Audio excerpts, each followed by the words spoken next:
What's going on, everybody? Welcome to another episode of Heavy Metallurgy. It's number 157, as a matter of fact. It's Friday. I hope you're all doing well, and thank you for joining us. As you may see, there is no Alan this week. He had some stuff going on that had plans, so I'm holding down the fort. But I've brought on two awesome co-hosts that are going to help me win that mission. But first and foremost, I want to say hello to everybody. I was supposed to get a list of new releases for you guys, and I forgot. So next week that'll happen. Until then, one quick reminder: Sex Condor shirts are still available. Artwork by Lee from Heavy Art Talk. Go check out that channel. We've got the Mark Riddick Pestilence Streams Eternal shirts still available. And the Napalm Death parody shirts, the Collector Scum design, is still available as well. So link in the description. Go check that out. I'm going to stop wiffle waffling here and bring out my guests. Got Dennis from Analog Archives and Roger Kjorvik. Welcome, boys. Thank you so much. And he's smiling because I fucked up his name again. Sorry about that. I'll get it eventually. But thank you so much for joining me, guys. I appreciate it. It'll be a good discussion. Sure. What has been going on over at Analog Archives? We'll get the what's going on, what's coming out, promo stuff done first and foremost. What's going on? I don't know, man. I just make random videos here and there. You know me, man. Like if I want to talk about something, I talk about something. My last video was, I think it was like 10 essential death metal records, which did pretty good. It's like up to like 7,000 views. So Wow! thanks Holy everybody crap! for watching that. Yeah, Watching all that shit. But yeah, go check out my channel, Analog Archives. Old link in the school fucking description. death metal, thrash metal, all that shit. Movies on occasion. Movies, horror, whatever. Yep. Awesome. Good to see you. And Roger, what have you got going on over at your channel? How you doing? I'm doing fine. Thanks for inviting me again. Thanks for coming. Do have a small collection of dates, and also I'm going to do a video on Paradox, the German thrash band. Just Nice. going through their albums briefly. So yeah, and I also have a big stack of stuff coming in from Duplicate Records. So there will be maybe an unboxing in the near future. I don't know. We have to see how I feel about doing a video about it. So yeah. Cool. Awesome. Well, I appreciate both you guys for joining me. It's always fun, and we have a good chat scheduled tonight, and I'm going to put up Mike's comment here because this sums up nicely when Dennis brought this topic up. I didn't even know till recently that Brutal Thrash was even a term. And you know what? I didn't know at all until 3 days ago that it was either. So, Dennis, what is Brutal Thrash, and is it a descriptor that I missed along the way? I think so, because brutal thrash, like always people talked about like brutal thrash, like it's not death metal, it's not exactly traditional thrash metal. So it's like the bands that, so you had your Slayer, Exodus, fucking Testament, all those bands, right? And then those bands took that stuff like Sepultura, and I'm not going to spoiler alert, but not those kind of bands took that style and made it heavier, but it wasn't exactly death metal yet. So it was like in between the death metal phase and the thrash metal phase, where it was just really brutal. Um, so that's where I come up with brutal thrash. I mean, Demolition Hammer is a perfect example of brutal thrash, I would think. Yep. It's heavy, but it doesn't have the death metal vocals of death metal. It it has more, um, I would say, lighter vocals, but not, they're gruff, but not death metal yet. So that's my explanation of that. Take it as you will, but that's brutal thrash, and then death thrash is next. And those can get confusing because they're very similar. And I think when we get going with this, especially in different countries, they weren't all the way to death metal. So they were doing stuff that was heavier than thrash, but even into the 90s, they were just, it was more brutal thrash and death metal. So there you go. Well, by that description, I've got some stuff that probably doesn't qualify. Roger, what do you It's got? fine. What do you think on this whole topic? How did you approach Yeah, doing your for stuff? me, it was kind of more of the vicious, harder. This is brutal. When you put on an album and say, "Wow, this is brutal," it's kind of that. I do have some that are kind of I don't know if it fits here, but for me, it's kind of off the brutal side of thrash metal. It's kind of, but this is individual. What do you think is brutal? It's kind of for me, who's way into black metal and death metal, that it takes a lot for thrash to become brutal, if you know what I mean. So I had to think about it, but there are some clear and obvious ones, and then we have some. I tried to pull out some weirder shit as well, so we can have some fun with that. Absolutely, and I kind of went with Roger's mindset on this too. For me, brutal. I mean, yeah, I've got some that are Proto-death for sure, but I think maybe some of the stuff I picked might be a little more along the lines of speed metal, but just I always took it in the literal sense as brutal. It's fast and aggressive, a little over the top in the speed and overall execution. So yeah, I think there'll be some fun ribbing and lighthearted debate going on here tonight for sure. But yeah, I mean, I've got a big stack here. I'm sure we're going to cancel each other out on some of the stuff. So why don't we dig right into it, Dennis? Since you proposed the topic tonight, why don't you show one and we'll go around. We'll each take a turn in one until we're done. I'll start with something that probably everybody knows. Well, Solstice. It's in my stack too, actually. Yep. So this was their first record on Centric Media. I'll pull out with that. Pretty cool cassette. Opens up. This hole right there, if you guys don't know, that means it's a promo. Yep. Yeah, man, this record kind of, it doesn't epitomize brutal thrash, but this record, man, is super brutal. It's thrashy, but it's not death metal. And the songs on here, man, just fucking go for the throat, right? Oh, yeah. So just super heavy, double bass. Yeah, I don't know, man. Like this is one of the first. This isn't the first brutal thrash metal record I heard, but I think this kind of like sums up what we're looking at for brutal thrash. It's thrash metal, but it's not death metal. It's not even close to death metal, honestly. Like when I hear this band, I don't think of death metal. Death metal to me is more very dark, and this album's not dark. It's more pummeling.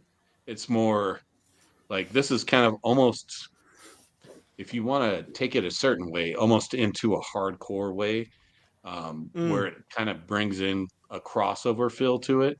Even though it's not crossover, it just has that kind of groove to it, kind of, where it's more, when you hear this record, you're like, fuck, dude. You're like, you bob your head to it, where death metal, you're more like, oh, this is heavy as fuck, but it's more technical and more evil. But this is just like go for the throat fucking thrash and brutal as fuck.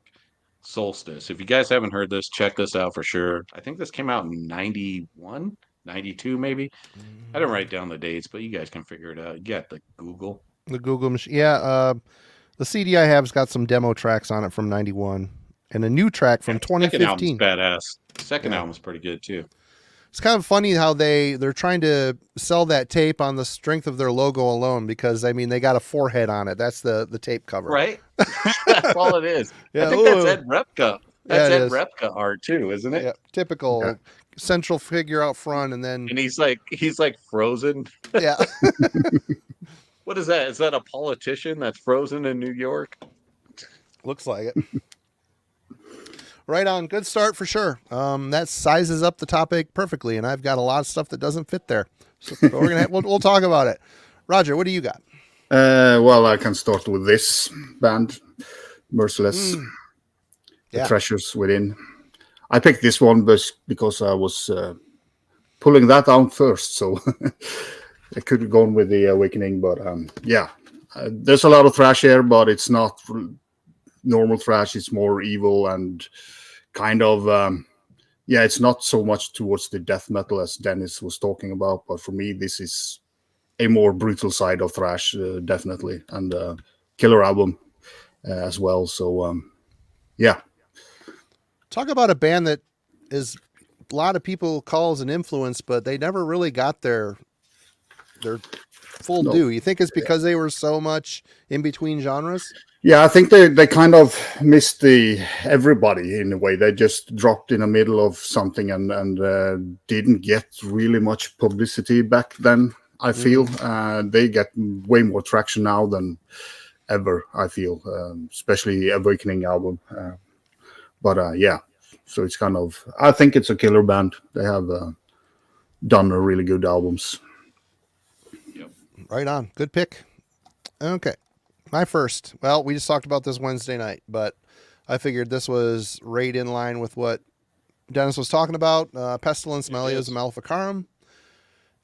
You know, I used to think it was a lot thrashier than, you know, I haven't listened to this album in a while and put it on last week to get ready for the show, and it does have a death metal feel to it. It is weird how it's right kind of in the center. It's 1989 this came out. Right the year when, I mean, bands Nuclear Assault just put out Handle with Care. I mean, they're right in the cusp, right in the middle of it, right where the pendulum was about to shift to, you know, the heavier side and kind of bury thrash. So they obviously made more of a progression towards death metal on Consuming Impulse. But this album here, it's a dark and thrashy record. It just is. Van Drunen, what sells it as a thrash record is more note-based riffs instead of power chords. Note-based riffs. Van Drunen hadn't really adopted that dehydrated, nasty razor throat snarl that he ended up with, but it's more of a dark barking style on here, the way he's presenting the lyrics. But yeah, I'm not going to go too far into it. We just talked about it for an hour and a half on Wednesday, but I figured Pestilence, Melios, Maleficarum fit the bill, and I was going to start from there. So far, so good. No dissension amongst the ranks. Everybody's happy with our picks. Dennis, what have you got? What's next? Oh, I got to pick this one, man, because I think this is kind of what started the brutal thrash thing. And that's Exhorter, Slaughter in the Vatican. This record, dude, just heavy as fucking balls, just crushing. And obviously, like, Pantera stole all their fucking shit from these guys, but this record specifically, I just feel like this record just goes for the throat. Some of the songs on here, like some of the breakdowns on here too, like Death in Vain, Homicide, Desecrator especially, man. It just Legions of Death, man, just great fucking songs on here. And this band wasn't like there was a bunch of bands sounding like this at the time. That's what's cool about this record. It's like it had a little bit of a groove, but it was more just. And I think when it came out, I can't read that shit, but I want to say it's like 90, 92 or something. Let me pull up when the it came out, archives. We'll need it tonight, I think. Yeah, I think like when this album came out, there wasn't bands really doing stuff like this. And I remember when I bought this record, it wasn't like I think 90. I was already into death metal way 90, right? Yeah. Mm-hmm. Yeah, I was already way into death metal, so this album was just like, oh yeah, they're getting there. I always felt like bands like this were getting there, even though the law came out and they didn't get there. No. But I felt like these were the thrash bands that were trying to like get heavier and heavier. I guess that's what it is. It's like these bands came out and they're getting heavier and heavier, and then kind of the scene changes and whatever happens. But for this one, man, this album's fucking badass and it's evil as shit. Love this record. All right, Roger. Yeah, I picked up this Polish band called Hazael with the album Thor. It's listed as death metal, but for me, it's a lot of thrash riffs all over the album, and also the vocals are not growly; they are more thrashy. I don't remember when this came out, 94 or something like that. Yeah, just a really cool, brutal in the sense of heaviness. It's not really fast. It's just heavy. It's death heavy, but the riffs are thrash, and as I said, the vocals are more towards thrash than death metal. So I thought this would fit pretty well into it. So yeah, but this is kind of the only album. I think they change a little bit to more, I don't know, goth death or something. This is the only album I have by them. So there are the young Polish lads. All right. Well, you went to Poland. I'll go to Poland too. Heck with it. Find it. Here it is. Magnus, Scarlet Slaughter. Actually, Tom from Sin Arcadia Productions sent me this record, and it's 1989. It's really primitive production, really brutal. It's definitely thrash. Look at these guys. They almost look South American. All those spikes. I mean, the spikes usually are a South American thing, but yeah, this is a ripper. It sounds rough around the edges, but it's well done, fast, barbaric. Man, it wants to be leaning into the death a little bit. In fact, it says 1989 Death Thrashing, Chaos, and Armageddon. Really perfect. Solid record, fast, primitive. Got to be in the mood for this, to be honest. I wasn't with this album since the beginning, and I find bands like this, I need that bit of nostalgia with it. But it's been a fun listen. I've spun it a few times, and when the topic came up, this kind of popped into my head pretty quick. But yeah, it's badass. Yeah, it's a killer album. Have you seen any live footage of that band? I have not. That vocalist is a character. Oh, really? Massive spikes. And I also did a video for their last album that came out last year or the year before, which is kind of really funny, over the top, with spikes and leather. And I think they're standing on a tank and playing or something like that. It's just yes. Hell yeah, why not? Yeah. So you should check that out. It's pretty. It looks like a cool character. Some like still. I mean, I don't know how old he is, but it was full metal. Nice. Tetanus shot. You need his tetanus shot before the video shoot. Right on. Okay, Dennis. Yeah, that Magnus, dude. There, I pulled it. The original cover for Scarlet Slaughter. Mm-hmm. But I actually wanted to pull this one. Gods of the Crime. Man, dude, this record. This is the one that came out after, I think. But it was like a demo, but then they made a full record. But shit, dude, this fucker destroys, man. It's like Rain and Blood on fucking steroids. Yeah, if you haven't heard this one, they just bumped it up a notch, and this album just kills, man. But yeah, I pulled both of those, which is cool. And this one's like the OG Polish version, but they're not all super spiked out in this one as much, but you can tell they got that full South American vibe. Yeah. The vocalist is spiked out. It looks like all the guys in the band said, "Here, dude, you deserve all the spikes." So they all turned in their gauntlets to him. They're building the perfect spike guy. Can't bend his arms. It's like the perfect blend of, I would say, kind of like Rain and Blood, Pleasure to Kill, and Morbid Visions all put into this record. Fucking brutal as fuck. But yeah, Magnus, man. Gods of the Crime. Check this one out. Cool. I was quite surprised. I looked them up on Spotify tonight just to make sure I had the right remembrance of them, and there was a bunch of shit there. I'm like, wow, okay. Yeah. They stayed productive all these years for sure. All right, what you got? Since Brendan von Doom in the chat was mentioning this band, I pulled it out. RG from Finland, One World Without the End.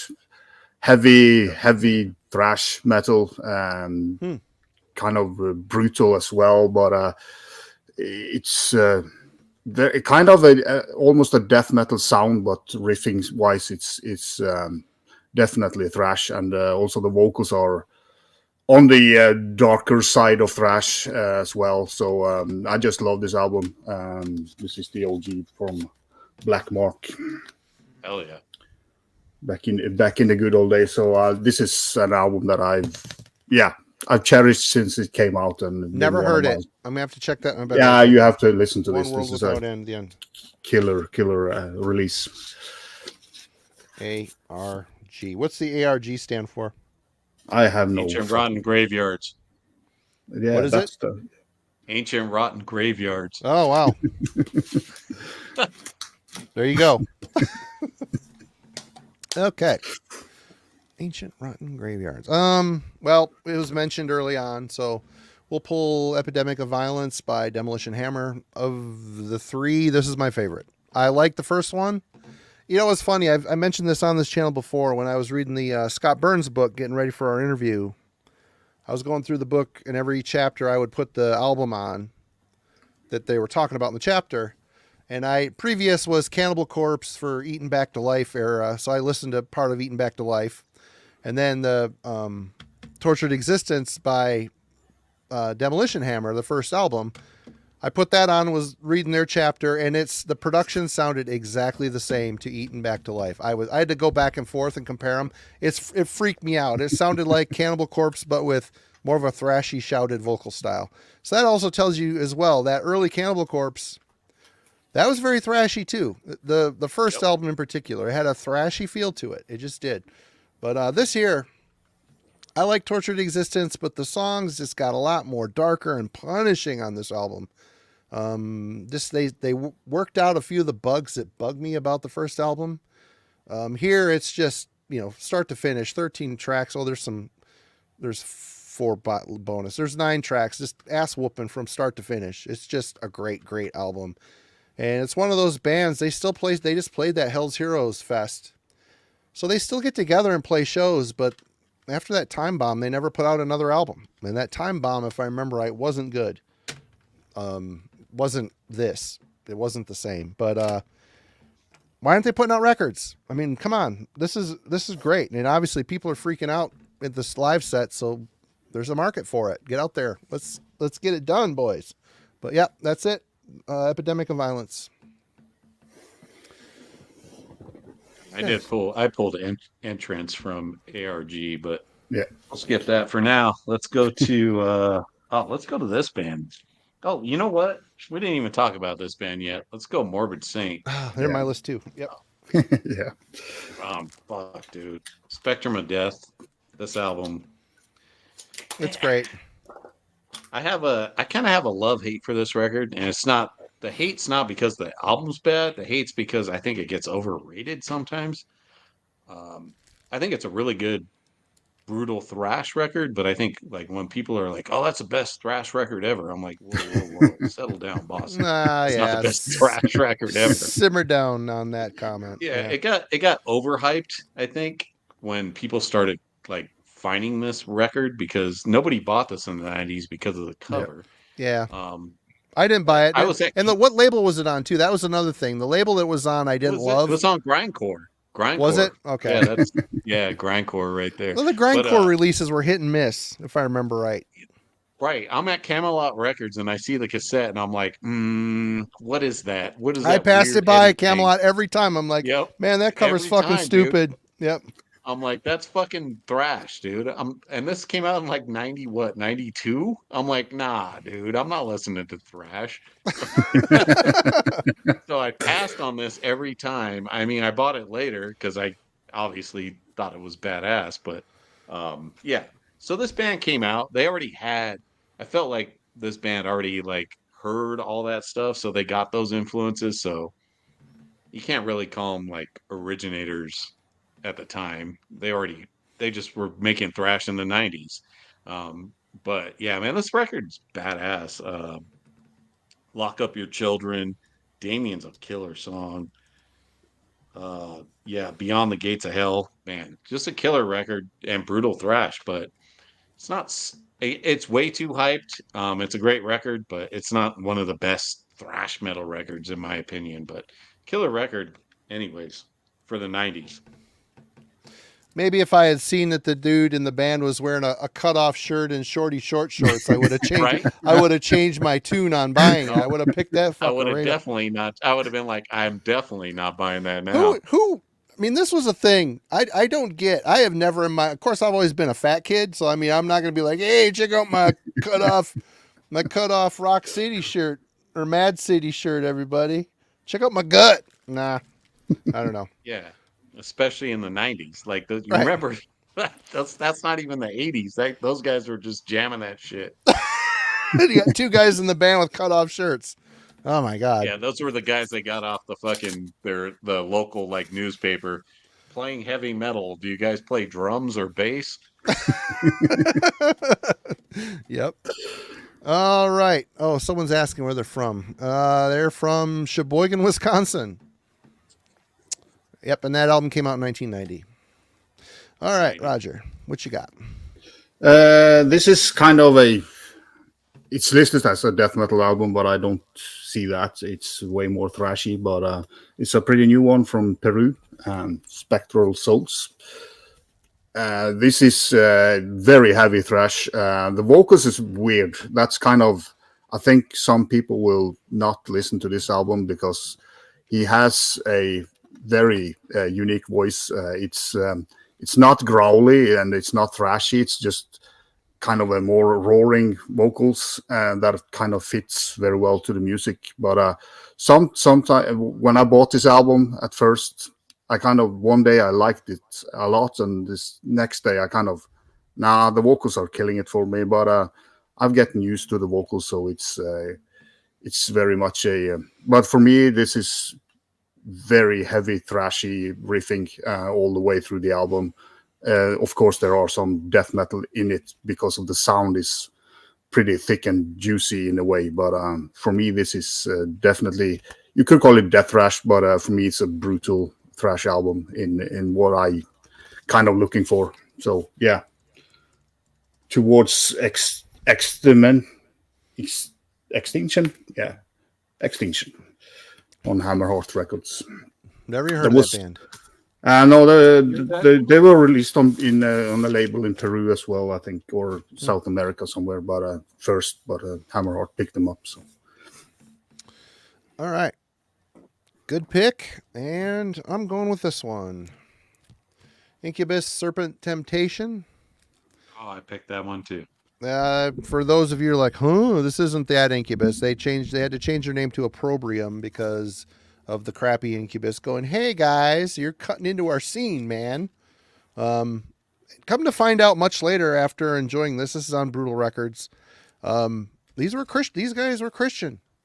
Which you listen to then after knowing that and looking at the cover, it's the depiction of, the Adam and Eve in the Garden of Eden type thing, but don't sound like a Christian album, especially for this. What year did this come out? Oh, it doesn't. Come on. I'll look it up real quick.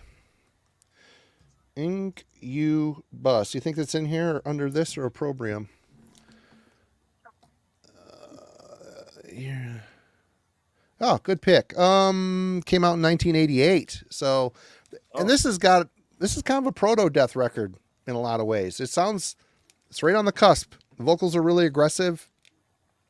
Music's got some meat to it, but there's still a lot of note-based riffing. I don't know. This is a great record. I never picked up their second album. I don't know why. I don't know. I just never came across it, I guess. But yeah, I got this at a record show, $15. Nowadays, damn. The Brutal Records, this was before the vinyl boom it was before when people didn't give a crap about vinyl. So it's a great shape too. But yeah, absolutely killer record. If you're not familiar with this, they're now called Opprobrium. So go check that out. They have that with the Opprobrium logo on it. So you'll probably have better luck finding it that way. But good stuff. You want to add anything about that I might have missed, Dennis, since you picked it as well? Yeah, man. I pulled that one too because I think this is like really, for 88, man, this shit just rips. I mean, these guys were from Brazil. They moved to Florida. I was going to say, I looked at there in America, but yeah, they moved. Yeah, they moved to Florida, the two brothers. And I wanted, who produced this? It just says by Incubus. But their second album's really good too. But yeah, man, this record just fucking destroys. Like the breakdowns, the guitar tone, that's just heavy as fuck on that one. But my pick killer record. But I'm going Invocator, Excursion Demise. These guys are from Denmark. I think this came out in 91. But this was like one of those bands that like I always thought they were death metal because of that cover. It has like those weird like Yeah, it's of a course. reissued vinyl. Yeah, it's pretty. You guys knew what to pick. Everybody is picking the right thing. So Well, we're getting into this. We're getting into the weeds here in about an hour, half hour. We're starting with the good stuff, and then we go. Yeah. on Now the that I dodgy know the stuff. mission statement, I'm showing the good shit first. oh, okay. Well, yeah, man, this album it kind of has like brutal vocals, but not death metal vocals, and Yeah. just crushing fucking rhythms. And I mean, this thing just rips, man. I mean, Brutal Thrash. This is especially from Denmark at the time. I think this was it was like a lot of people weren't buying this because it was thrash because of the time it came out, but Yeah. I think it's overlooked. And I think it's a really great fucking record. So, Invocator, Excursion Demise. Right on. Okay. Roger. I'm going to Norway, and actually from this year, we got Sovereign, Altered Realities. This is also kind of a more early or like Sepultura, like Beneath the Remains, and in that era, I would say they are the vocals, especially thrashy. Also a lot of the riff, but the kind of guitar tone is more heavier. So it's kind of a good mix. But especially the vocals here are great thrash vocals on the kind of a little bit deeper end. But yeah, killer band, and you should go check out. This is one of my favorite albums so far this year. And there are the guys. I think they played in. They have played in US. I think on a festival. I do believe there was something footage on YouTube by these guys. But yeah, just killer. Kind of. They do have like slower parts, but it is up tempo for the most part. As I said, the first thought through my head when I heard this was kind of Sepultura, Schizophrenia, Beneath the Remains, kind of that sound. So yeah. Well, I wrote it down. I have not heard it, so I wrote it down to check it out. What is Great that? cover. A lobster? Lobster on the cover? Yeah, probably. No, I think it's some.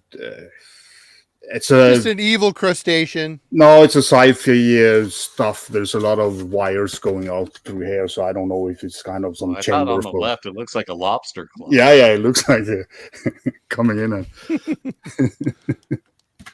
Right. Maybe it is alien lobster.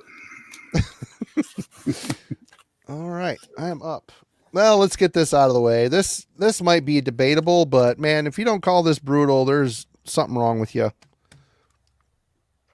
Sadist, yeah. Illusions, Chemical Exposure. Man, this might be one of my top 5 favorite American thrash records. This thing, I just can't get over. Just Certain Death. The first song alone, it sizes up what the whole album is going to deliver. It is so freaking vicious. It's just absolutely vicious. And then you got Steve DiGiorgio rocking that Rickenbacker bass tone. Just, oh my God, it cuts through the mix, the wall of static. It cuts through. There's songs here. It isn't just speed and ferocity. There's actual riffs and songs. Darren's voice is just like he gargled acid Listerine before he did the set. It's so great.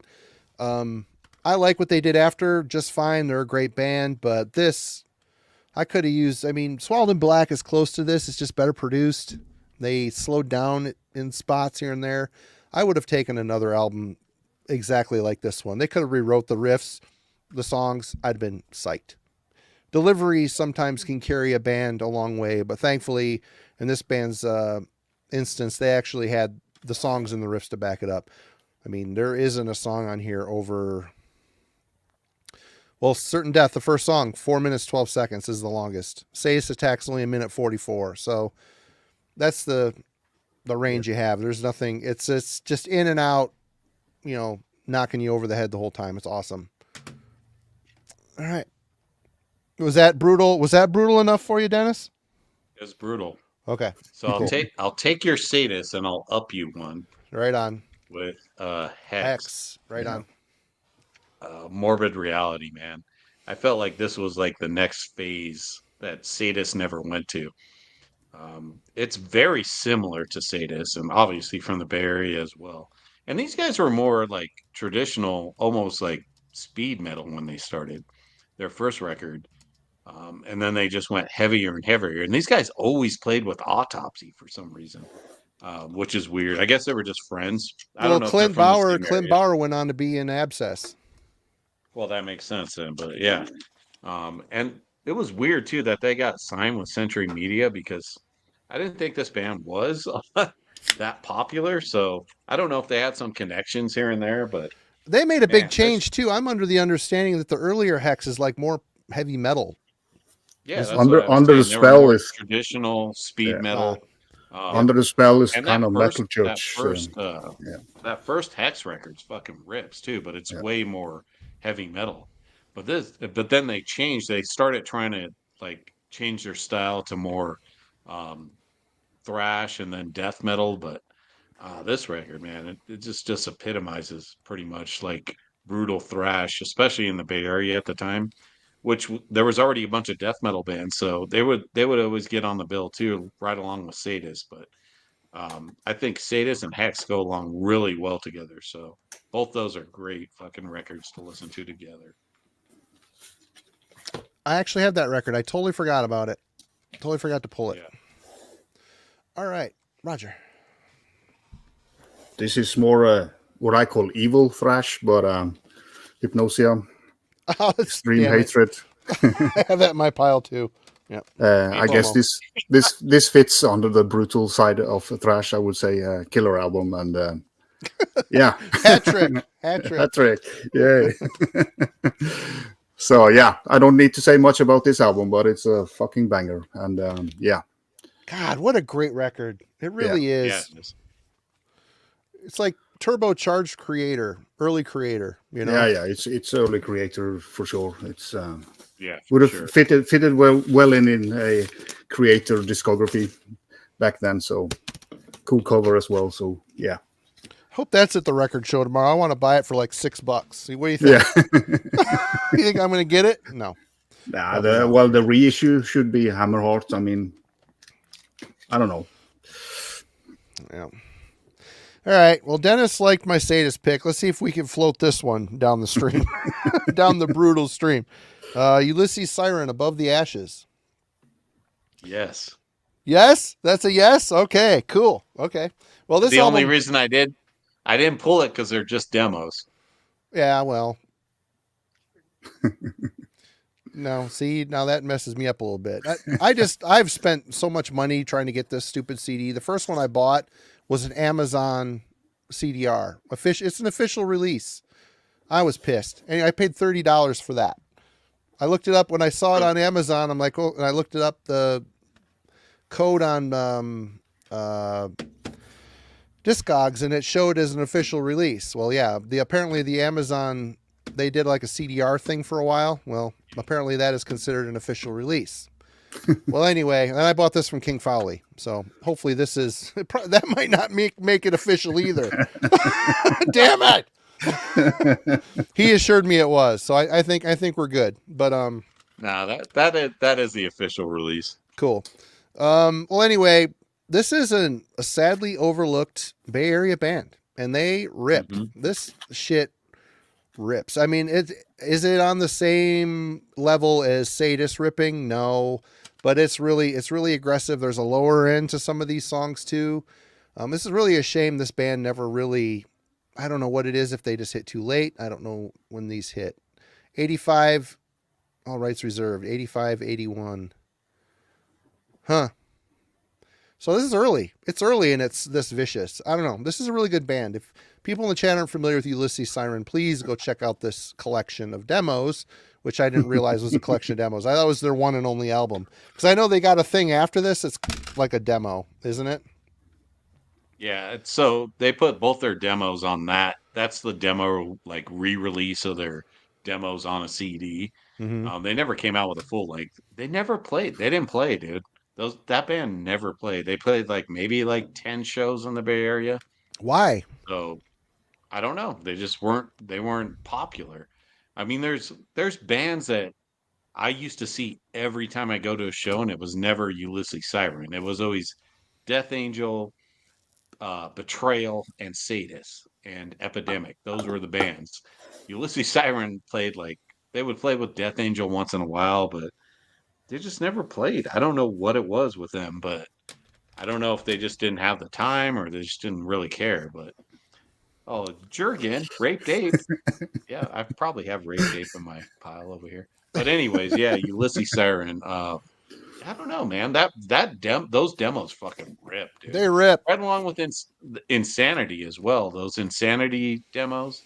And Insanity did have a full length, but they didn't play a lot either. It was just like these kind of like really cult bands didn't really play a lot of live stuff, so they never really got popular. Maybe they just felt muscled out by what was going on. There was so many other bands that were kind of taking shape. I don't know.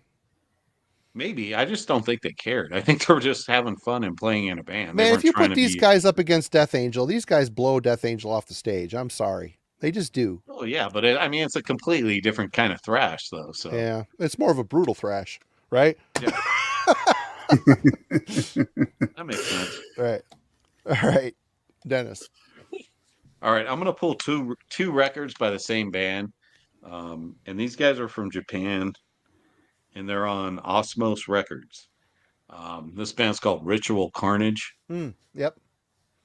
And man, this record just fucking destroys. And I think this came out in like 2001 or 2002, but holy fuck, man. These guys go just for the throat, man. Old school brutal thrash.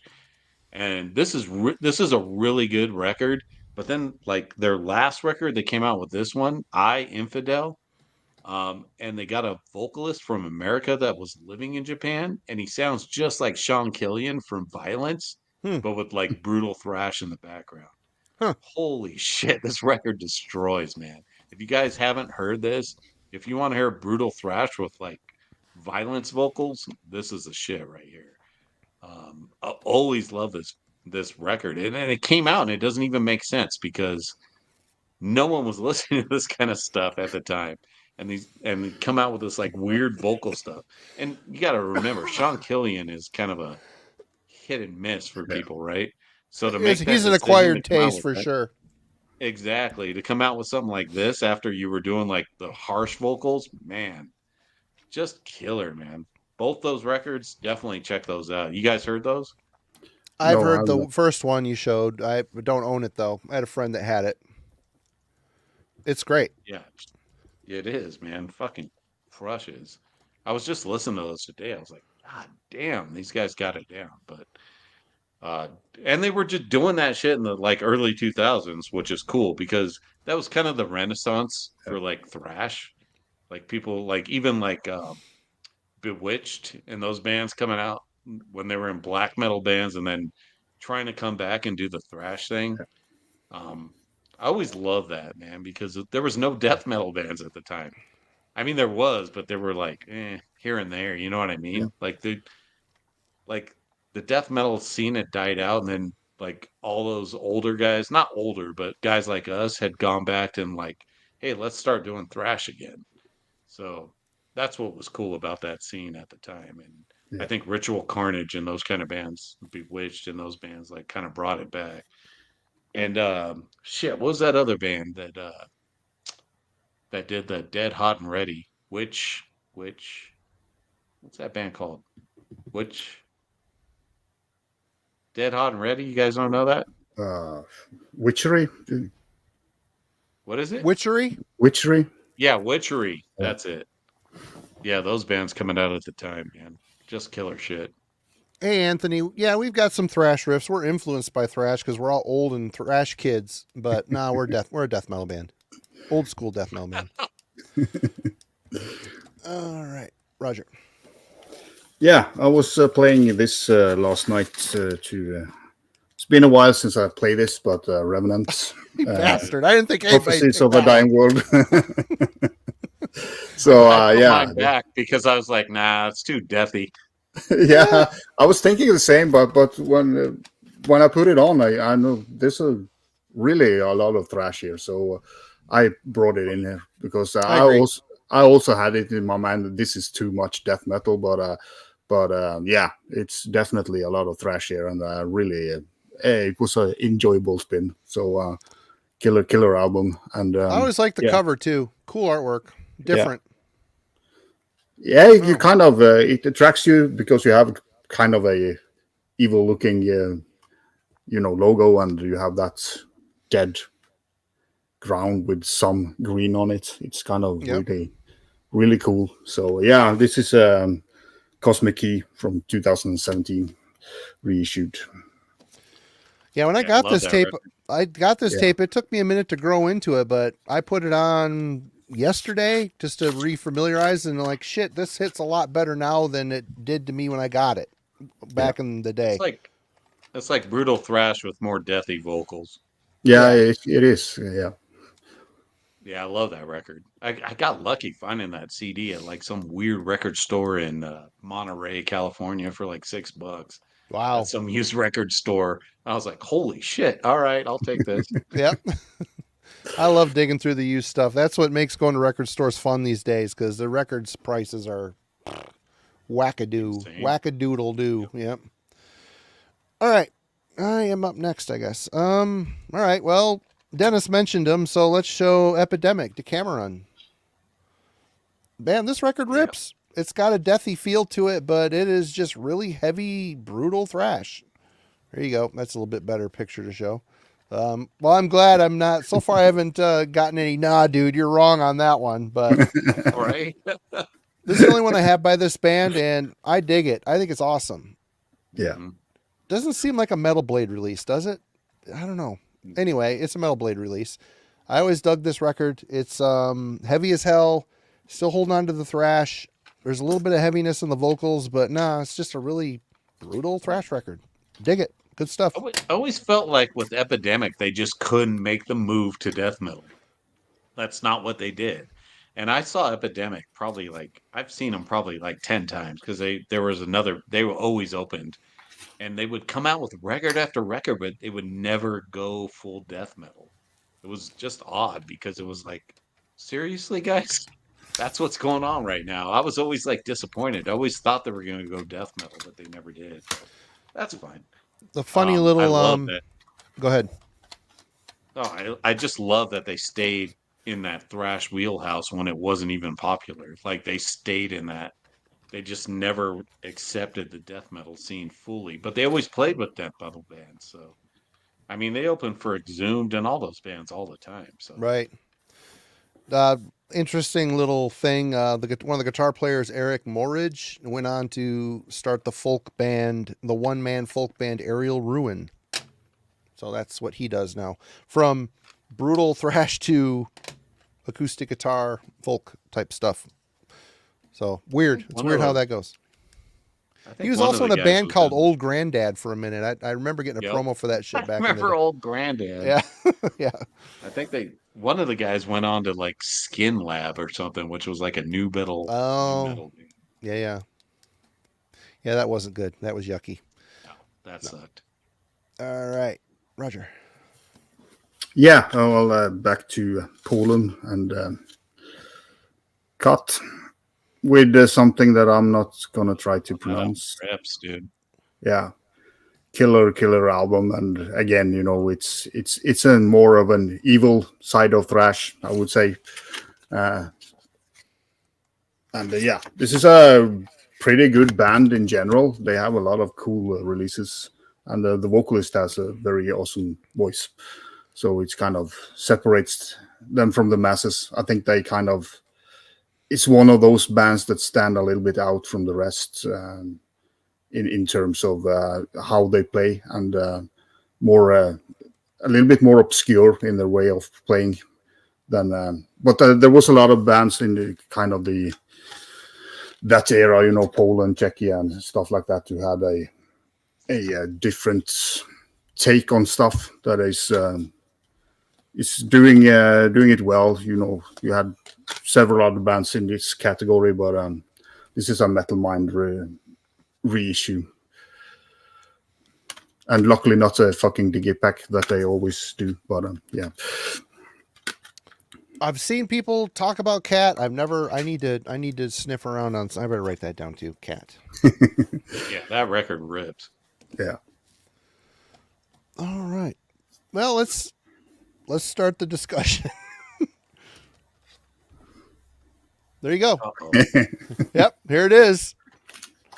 This to me is always a dark thrash record, and now that everybody now is suddenly saying, "No, that's death metal. It's one of the first death metal records." Nah, man. Wait, is dark thrash a genre, subgenre?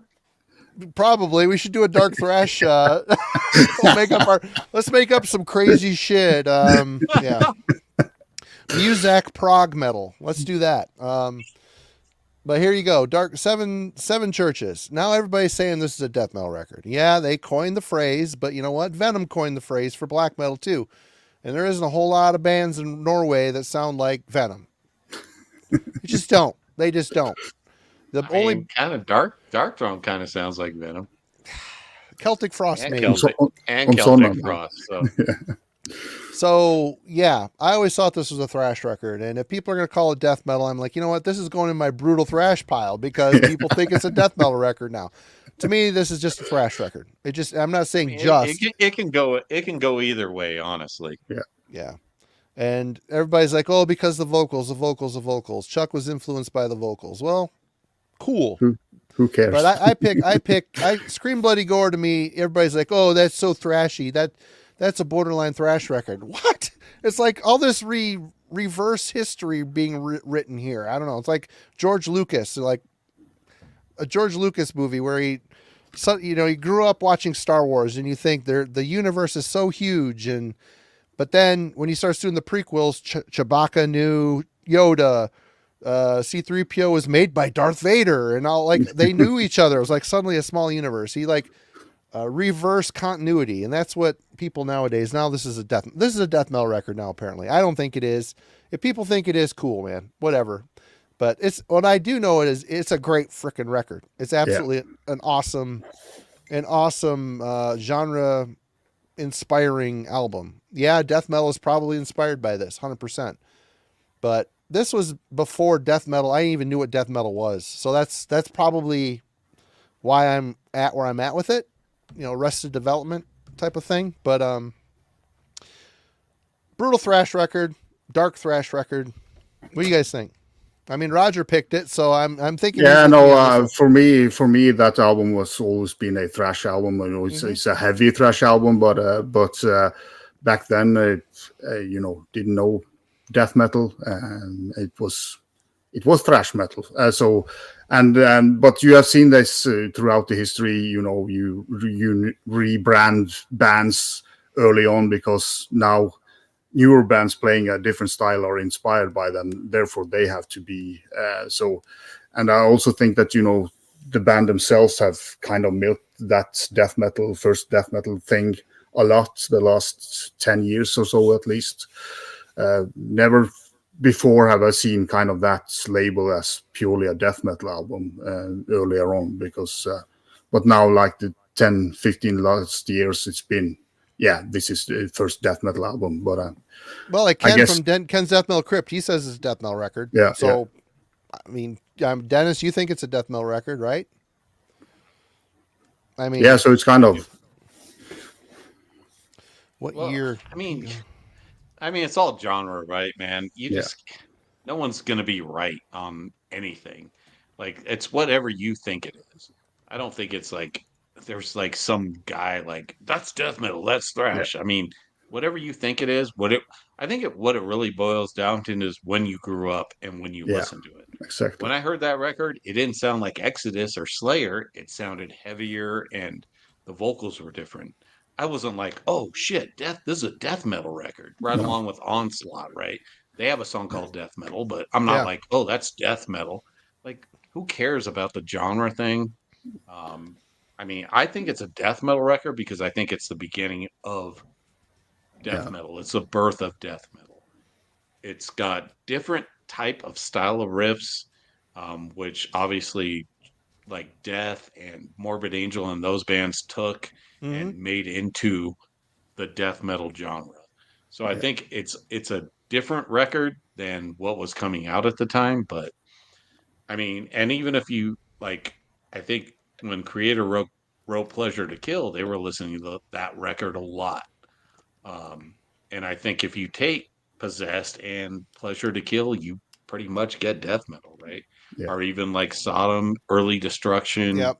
I mean, that kind of stuff. Like, you listen to those old Tom Warrior vocals.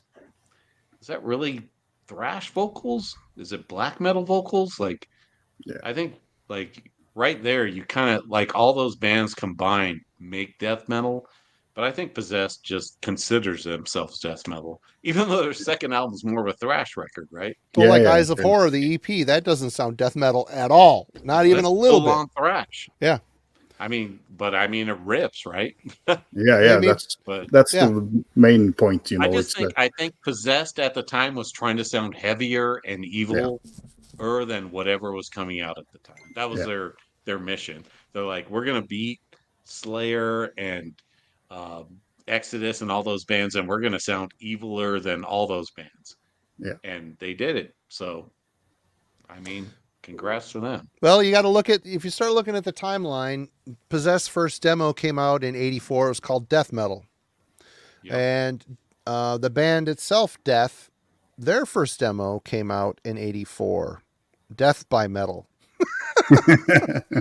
Yep. Possessed Seven Churches came out in 85. Chuck didn't get Scream Bloody Gore out until 87. After a million rehearsal tapes and a bunch of demos. Yeah. So, I mean, I don't know, man. It's all splitting hairs. I mean, if you want to start really splitting hairs, is it black metal? I mean, if the definition of black metal is satanic Exactly. lyrics, it's all Yeah. satanic lyrics on that shit. So, I mean, it's early black metal. I mean, they took a lot of inspiration from Venom too, not music wise, but vocal wise. I mean, I mean, Kronos had those like very like he had very almost guttural vocals compared to what was coming out at the time. So yeah. I think a lot of people took inspiration from Kronos. Oh, even 100%. yeah. I mean, and they were coming out with just pure satanic lyrics. I mean, but they didn't believe in that shit. Where like, you know, like bands like Slayer, they were doing rituals and stuff like that. Yeah. Because they were into that stuff, right? Satanic Bible, and even I mean, you go back and look at those old Venom like videos, and they're talking about LaVey's Satanic Bible as well. And I think it was just that and the Necronomicon were huge for bands at the time. And you know, H.P. Lovecraft made up the Necronomicon, but as kids, we don't know that. We're just like, oh shit, there's fucking incantations in here. All I know is that the Horizon Bookstore in Traverse City had the Necronomicon and the Satanic Bible behind the glass. You had to ask someone to bring it out for you. You couldn't just go and look at it. It wasn't on the shelf. You had to have someone unlock it for you, and they kind of waited for you to look through it. I don't know if people were stealing them or what, but Probably. Because yeah, it was always they like, also oh shit, had, this is real. You know, hey Jeff, what's going on, they man? had the satanic rituals too that Anton did. That was a different book that he put out Mm-hmm. Yeah. that had like different spells and stuff you could do, which I bought. I bought all that shit, obviously. I was fucking a kid, man. I wanted to be as evil as fuck, right? I was into the same stuff as those guys. And let's not forget Necrophagia too. Yeah. I mean, they were from 84, they were putting out that stuff as well. So, and all that stuff was combined to make what we call death metal, right? Right. But we're talking about Brutal Thrash. So where are we at right now?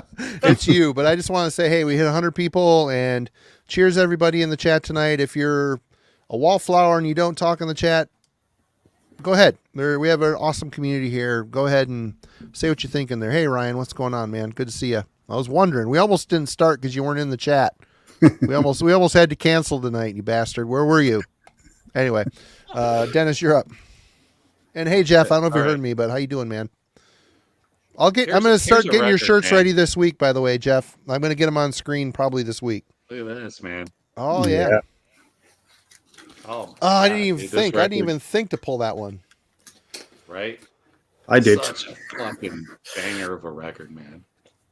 From Canada, Um, the funny thing about this record is I saw it at the record store multiple times and never bought it.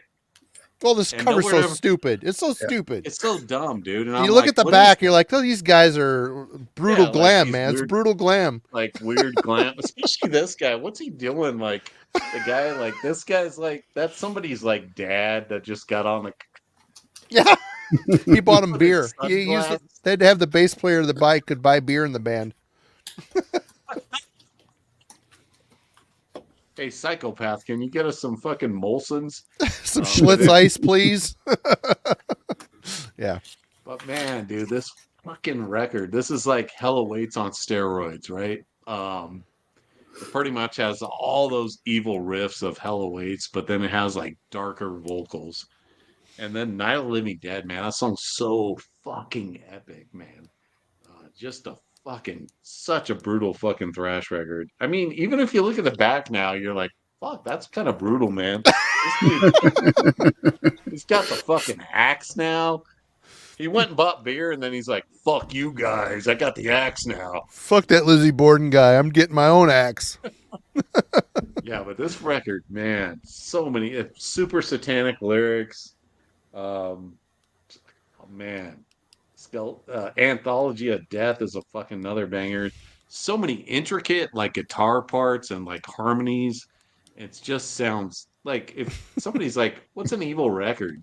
I'm like, "Oh, Infernal Majesty." I'm serious, dude. That guy with the crown, that weird like Skeletor creature.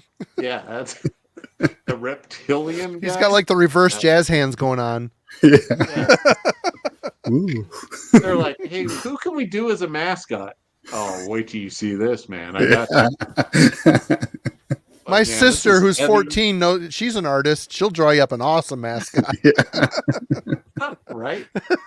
But it's so heavy and fucking it like the music borderlines on what was going on in death metal at the time. And the vocals are just borderline thrash death. Yeah. So man, just killer fucking record. Never get bored of this record. What's up, Thunder Truckin'? Welcome. Never seen you in the chat before. Thanks for joining us. All right, Roger. Yeah, I was thinking about this band, but I wasn't sure if it was heavy enough. But I played it and I decided to pull it out. Sacred Sin with Dark Side. Killer. This album was way heavier than I remember it. It's been a while since I played it, but yeah, fucking killer album. Heavy as fuck, and in a way, I don't know, a little bit wild, maybe. I was just surprised because I don't know if the later albums are a little bit more, pure thrash. This is kind of their most evil one, maybe. I don't know, but I didn't remember it to be this kind of brutal. But yeah, fucking killer album. Is that Giger art? Is that Giger art? I don't know. It looks like it. Maybe it says in the booklets somewhere. Rick says it is. Yeah, if Rick says it is, then it is. So yeah, but yeah, go and check it out if you haven't. This is a banger album. Came out in '93 originally. All right, I am up next. Now this might be up for debate too, but Dave called him out, so we'll show this one. Leave Scars, Dark Angel. It's still thrash. I'm not gonna lie, but they put Death of Innocence is the first song on here. Oh my god, I mean that is a brutal ass song. Reinert's fucking heavy as shit, dude. Yeah, Ron Reinert, is that his name? Yeah, Ron. I mean, he's no Don Dottie, that's for sure. He's no Don Dottie, that's for sure. But he just had a rapid fire way of spitting those lyrics. You know what I mean? And a bunch of riffs crammed. It's like riff salad. This and the Time Does Not Heal album is like, what they both? Time Does Not Heal. Time Does Not Heal is an experience. Yeah, it's like there's a hype sticker. It says 291 riffs on this album. It's like that could have been a 4 album stretch. You could have stretched that out, made enough songs for 4 albums. But Hey, you guys want to do shrooms? Yeah, let's do it. Okay, strong time does not heal. Holy fuck. Right. But yeah, this album, it's not Darkness Descends. That was where I jumped in with Dark Angel, was Darkness Descends. And those songs, they're not crazy word riff salad at that point. Here they just went nuts, and everything, and it's fast, it's over the top, it's hard hitting, it's brutal thrash. It's not death metal, it's more leaning into thrash metal, but I always thought the presentation was very brutal. I loved this record, but it really took me a lot of time to process this record because the songs aren't obvious. You have to really work with it. Time Does Not Heal is even worse. It's like too much. It's too much, but still good. Brutal Thrash. Are we all in agreement on Dark Angel on this one? Yeah. All right. I just agree with Dark Angel when anyone says, "Do you agree with Dark Angel?" Yes. Yes. 100%. All right, Dennis, you're up. All right, we're going Burnt Offering. Oh man, this record, dude. This came out. I think it came out in '88, and it says, "Hold on, let me get my glasses." Never heard it. Gotta read the hype sticker. The musical equivalent to one's worst nightmare, speed thrash to its death metal max. Delivery is a collage of sex, violence, and speed. Live performances border on a heavy metal religious experience. Wow. Okay, wait, we got one more. This is from Demolition Hammer. And this is original release. Brain, death, gore, Satan, blasphemy. They get straight at it. Thrashing all the way excellent. Demolition Hammer USA. I don't get the whole sex thing because let's be honest, those days there wasn't a lot of chicks at those shows. There just wasn't. Remember, this Demolition Hammer supported this record in 1989. That was their quote for the record in 1989. That fucking rules, dude. So you know what you're gonna get here. So sold me on it. Look at the guys, man. When I bought the record, all I saw was a Creator Pleasure to Kill shirt at the record store, and I'm like, okay, I gotta get it. Yeah. But, man, dude, this record fucking rips. Power of fucking Death, Snow Death. Snow Death is about somebody getting frozen in the snow. And, What's up, Alan? Hope you're doing well, man. Yeah, man. Black Blasphemy. It's super like heavy and satanic and just fucking a killer fucking thrash record. Super brutal. I love the cover. It looks like some weird Geiger alien close up. But this record, man, nobody knows about this. And it came out on a weird record label. It's on Walk Through Fire Records, I guess. But man, check this out. And they came out with a second record too. Hold on. Pulled the second record because it's equally as fucking cool. Guess who put this out, Marty? I don't know. Grindcore? SOD, the magazine. Really? Dave Horn? You give it 10 fucking skulls? Yep. Look at SOD. Wow. Nice. I have never heard this band. I'm writing them down. Burt Offerings. All right. Boy, my list. I have a list tonight.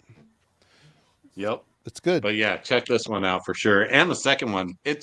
It's weird because there's like so much time between them, but it doesn't sound different. The second one sounds almost the same. Wow. Just fucking straight to the throat, fucking brutal thrash.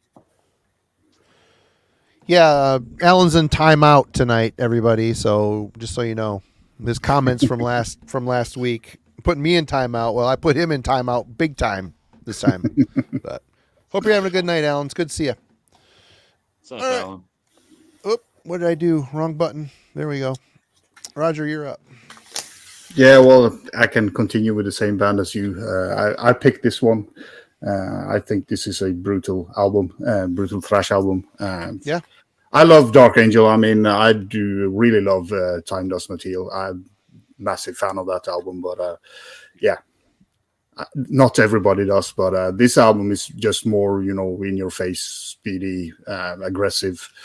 Whilst Time Does Not Heal is more complex. Mm-hmm. So yeah, I just killer band and all these albums are, on the heavier side or more vicious side than normal thrash in a way. So yeah, just killer band.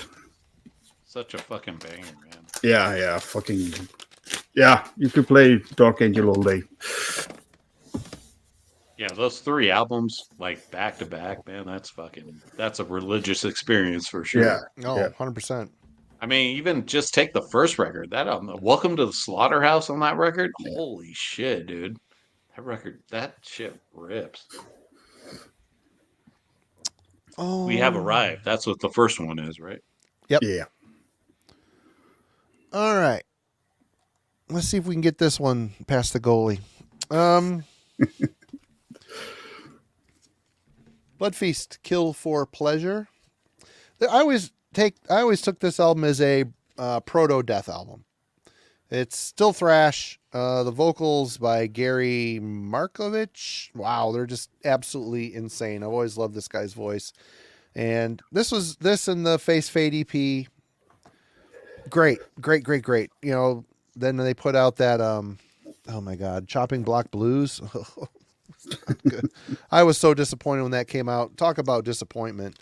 And then they've reformed and they're good. I mean, they're not this good. They're different. They're a little different lineup. But I always thought this was a brutal thrash record. Not a lot of people talk about this one. I don't know. Not on the VC anyway. I think us old farts know what this is. But the younger the younger generation doesn't know.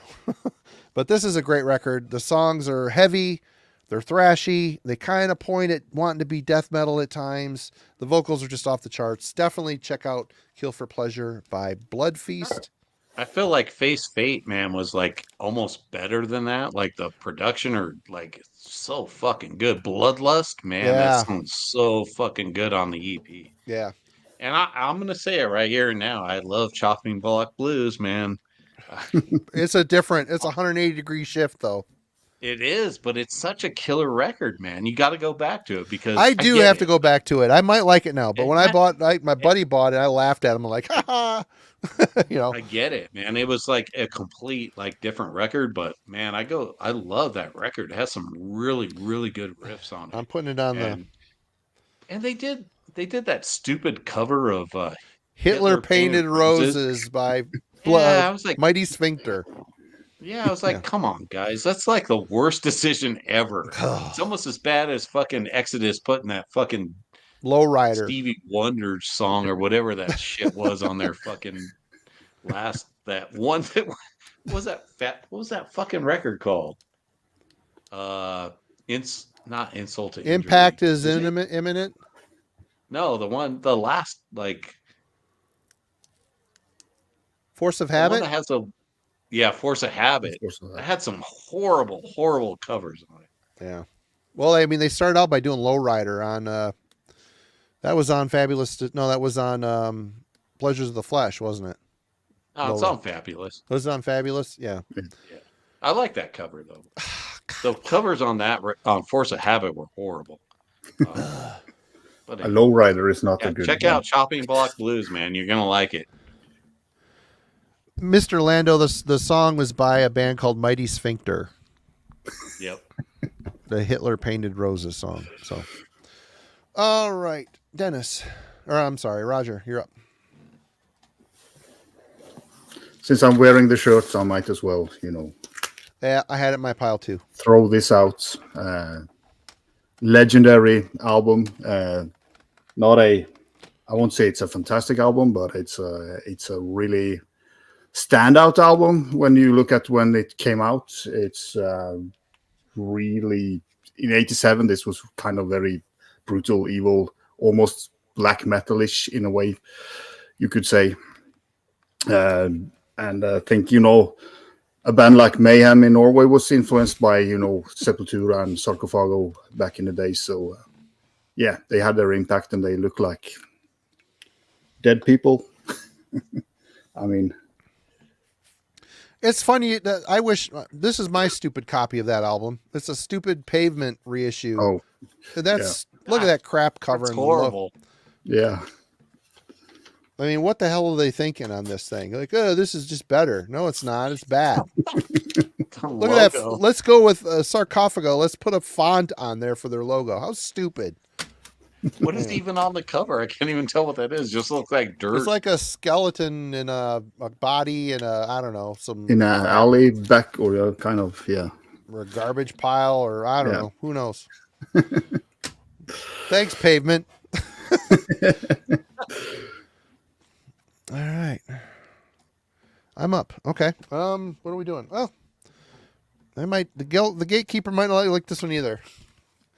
Blessed Death, Destined for Extinction. This to me is brutal, mostly because the vocalist, was it Pray for Death? Yeah, my God, the lyrics, the vocals on Pray for Death is just insane screaming, man. It's so great. This guy here looks like the local weed dealer. I love the glasses. Look how thick those things are. Yeah. You get him out in the sunlight, he'll burn out his eyeballs with those glasses. That thing is amazing. But I don't know. They put out something after this, which I've never been able to get because it's always expensive.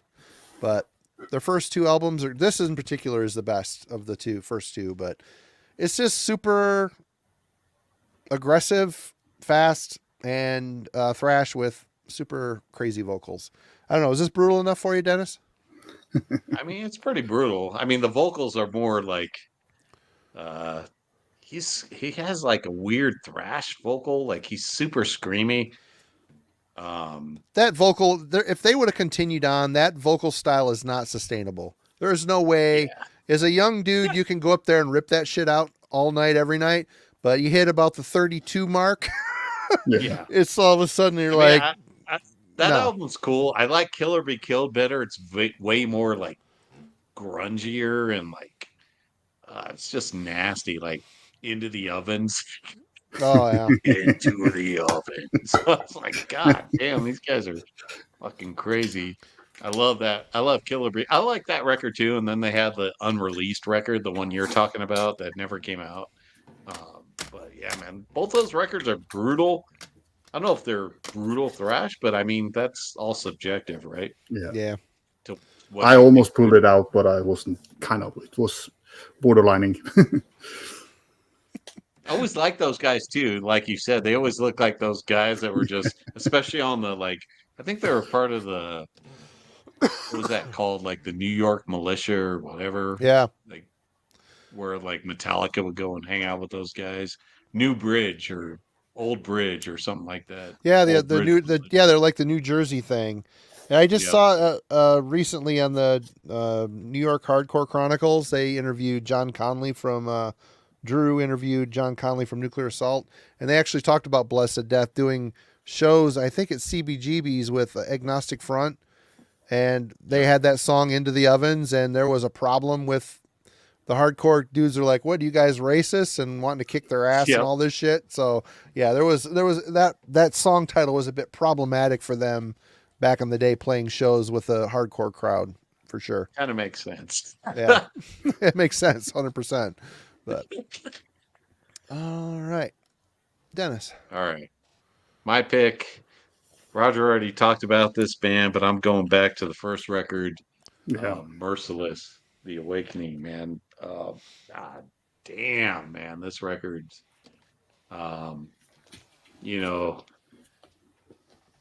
just straight up fucking brutal thrash. Like it's not death metal, and it's weird because Euronymous wanted to sign these guys really bad to his label. I think it was his first signing to Deathlike, and this is actually the OG Deathlike Productions one. That's why I'm not taking it out of the fucking plastic.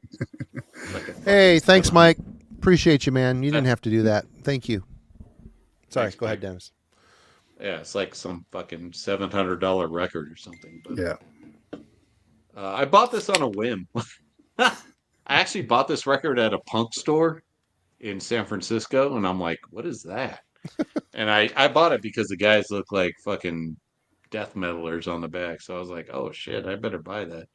And I bought it, and I'm like, it's good. It sounds like Creator. But Yeah, man, this just fucking rips. Early Pleasure to Kill, Endless Pain stuff. Yeah. Speed it up. Just fucking like it. This record does not let up. As far as the Merciless stuff, man, this is my favorite stuff. I like Unbound and the records that came Treasures Within Yeah. after that, but this for me, this was just like pure, like brutal thrash. And this is one of those records, kind of like Kill for Pleasure. It never really lets up. But yeah, if you guys haven't heard this one, definitely check out this fucking record. Yeah, it's a killer album. Super Yep, fast. it's great. I just have the inferior repress. Sorry.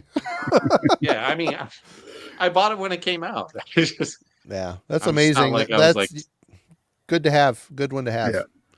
yeah. All right, Roger. I'll be right back. Talk a lot. I have to go pee. I'll be right back. Talk a lot. Gotta take a shit, Roger. I'll be back. Just kidding.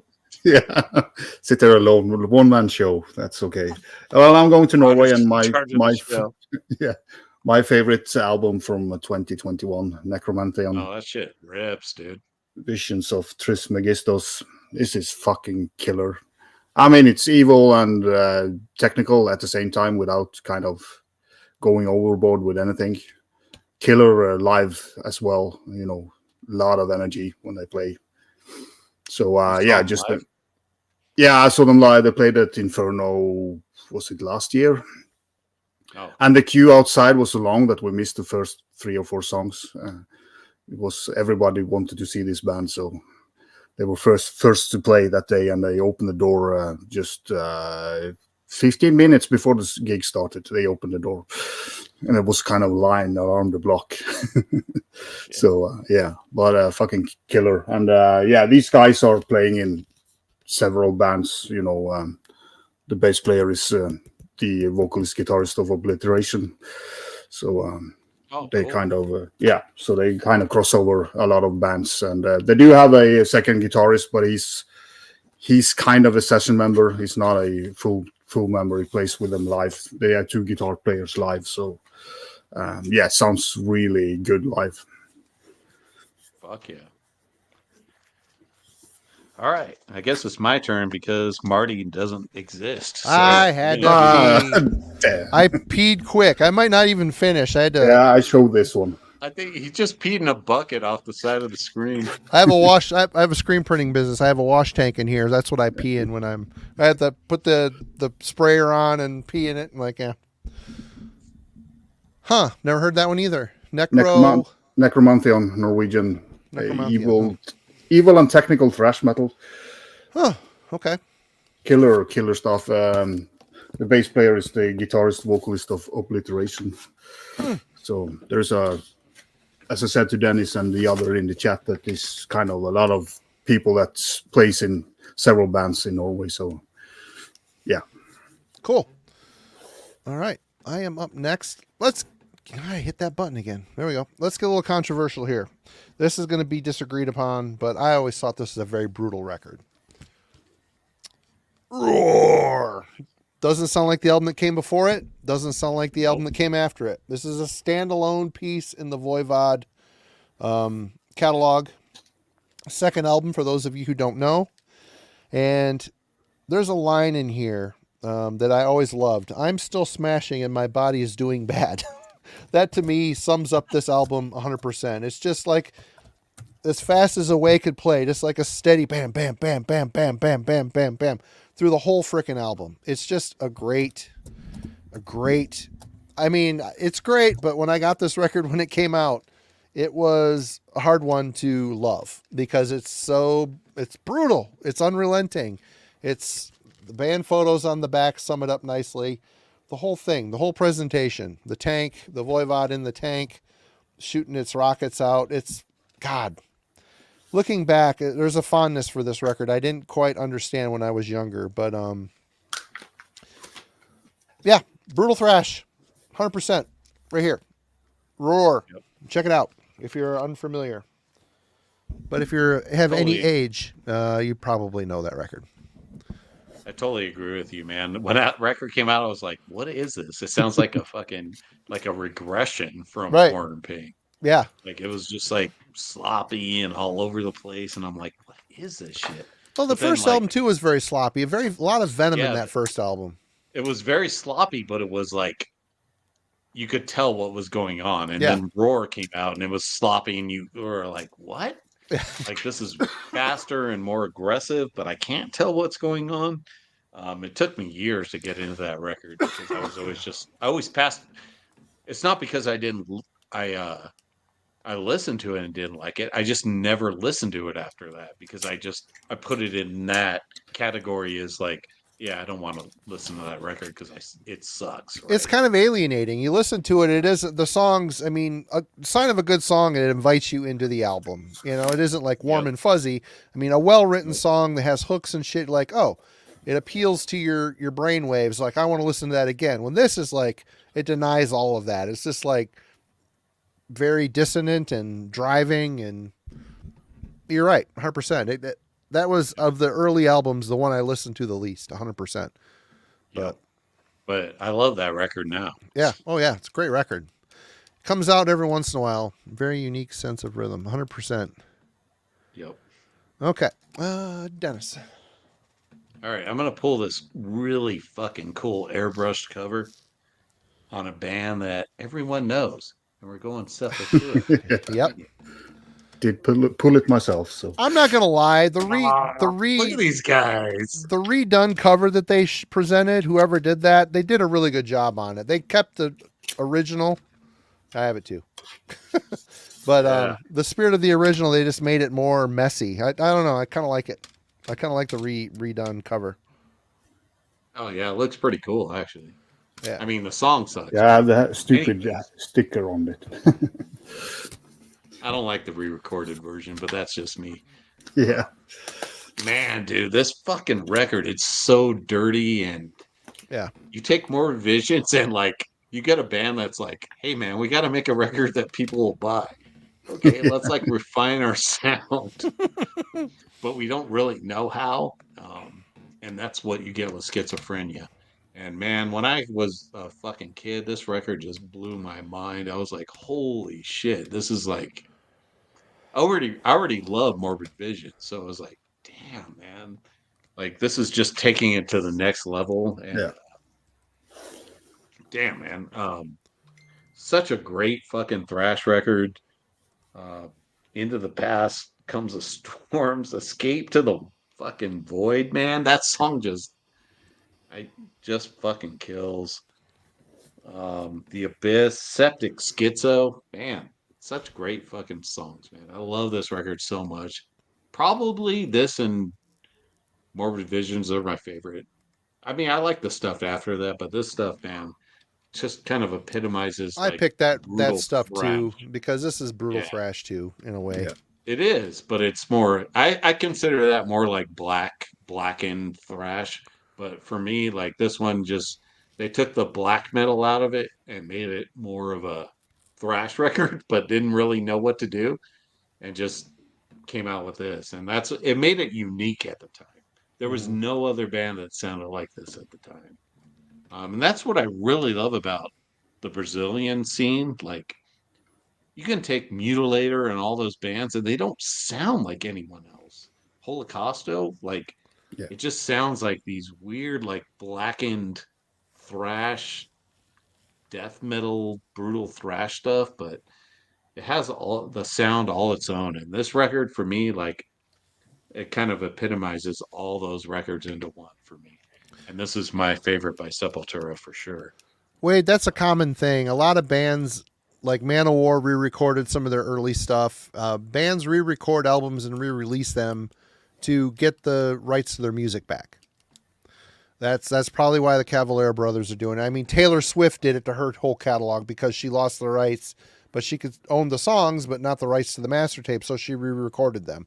It's a common thing to do, and that's probably why they're doing it. So Paradise Lost did the same, with Icon. I mean, if that's a thing, that's cool, but it feels very unemotional to me when I listen to those songs. It just sounds like somebody re-recording something. It doesn't sound like sounds like a cover song or cover album. Cover really. song, right? Yeah.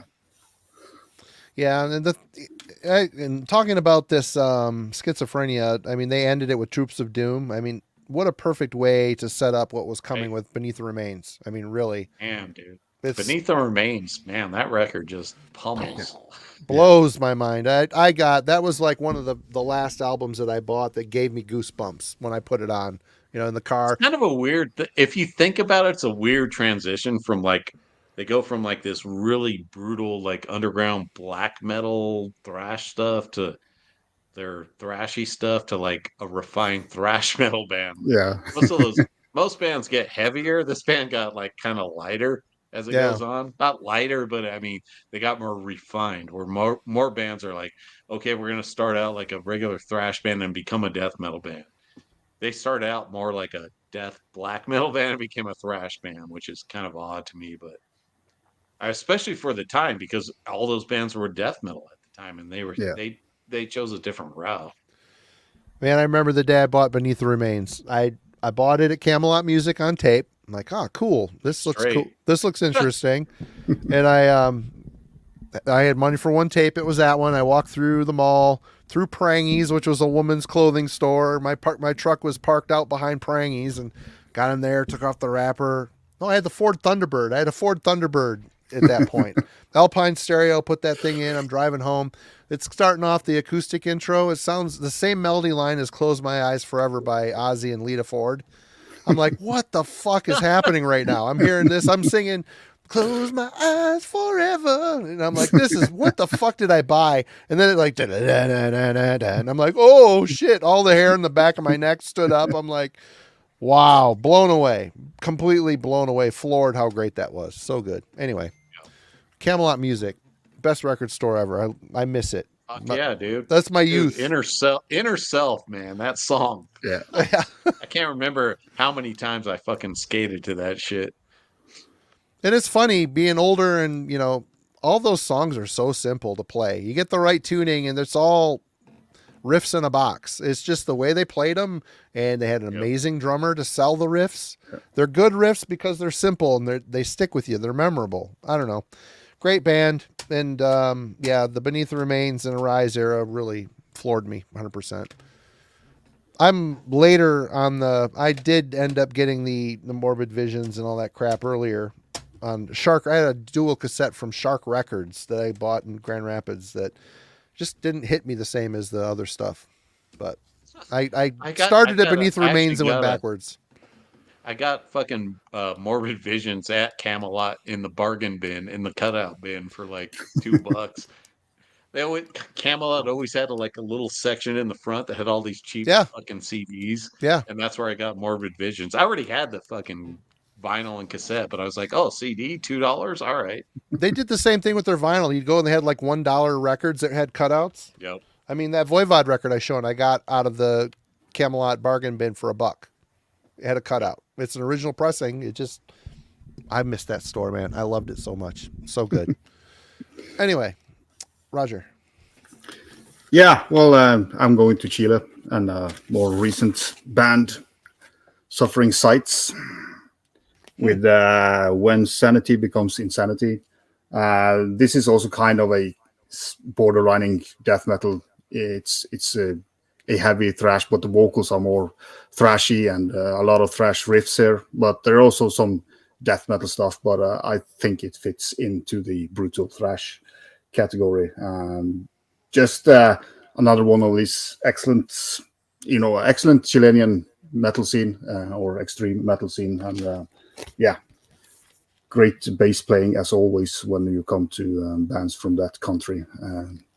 Just a lot of really tough and catchy in a way, but they are so brutal and headbanging stuff for sure. So I put them in the thrash or thrash death, but they are more thrash for me than death metal for sure. So, but I'm sure there's people that say that this is a pure death metal album, but I don't agree with that. So, but we have all our different opinions on that. So, sure.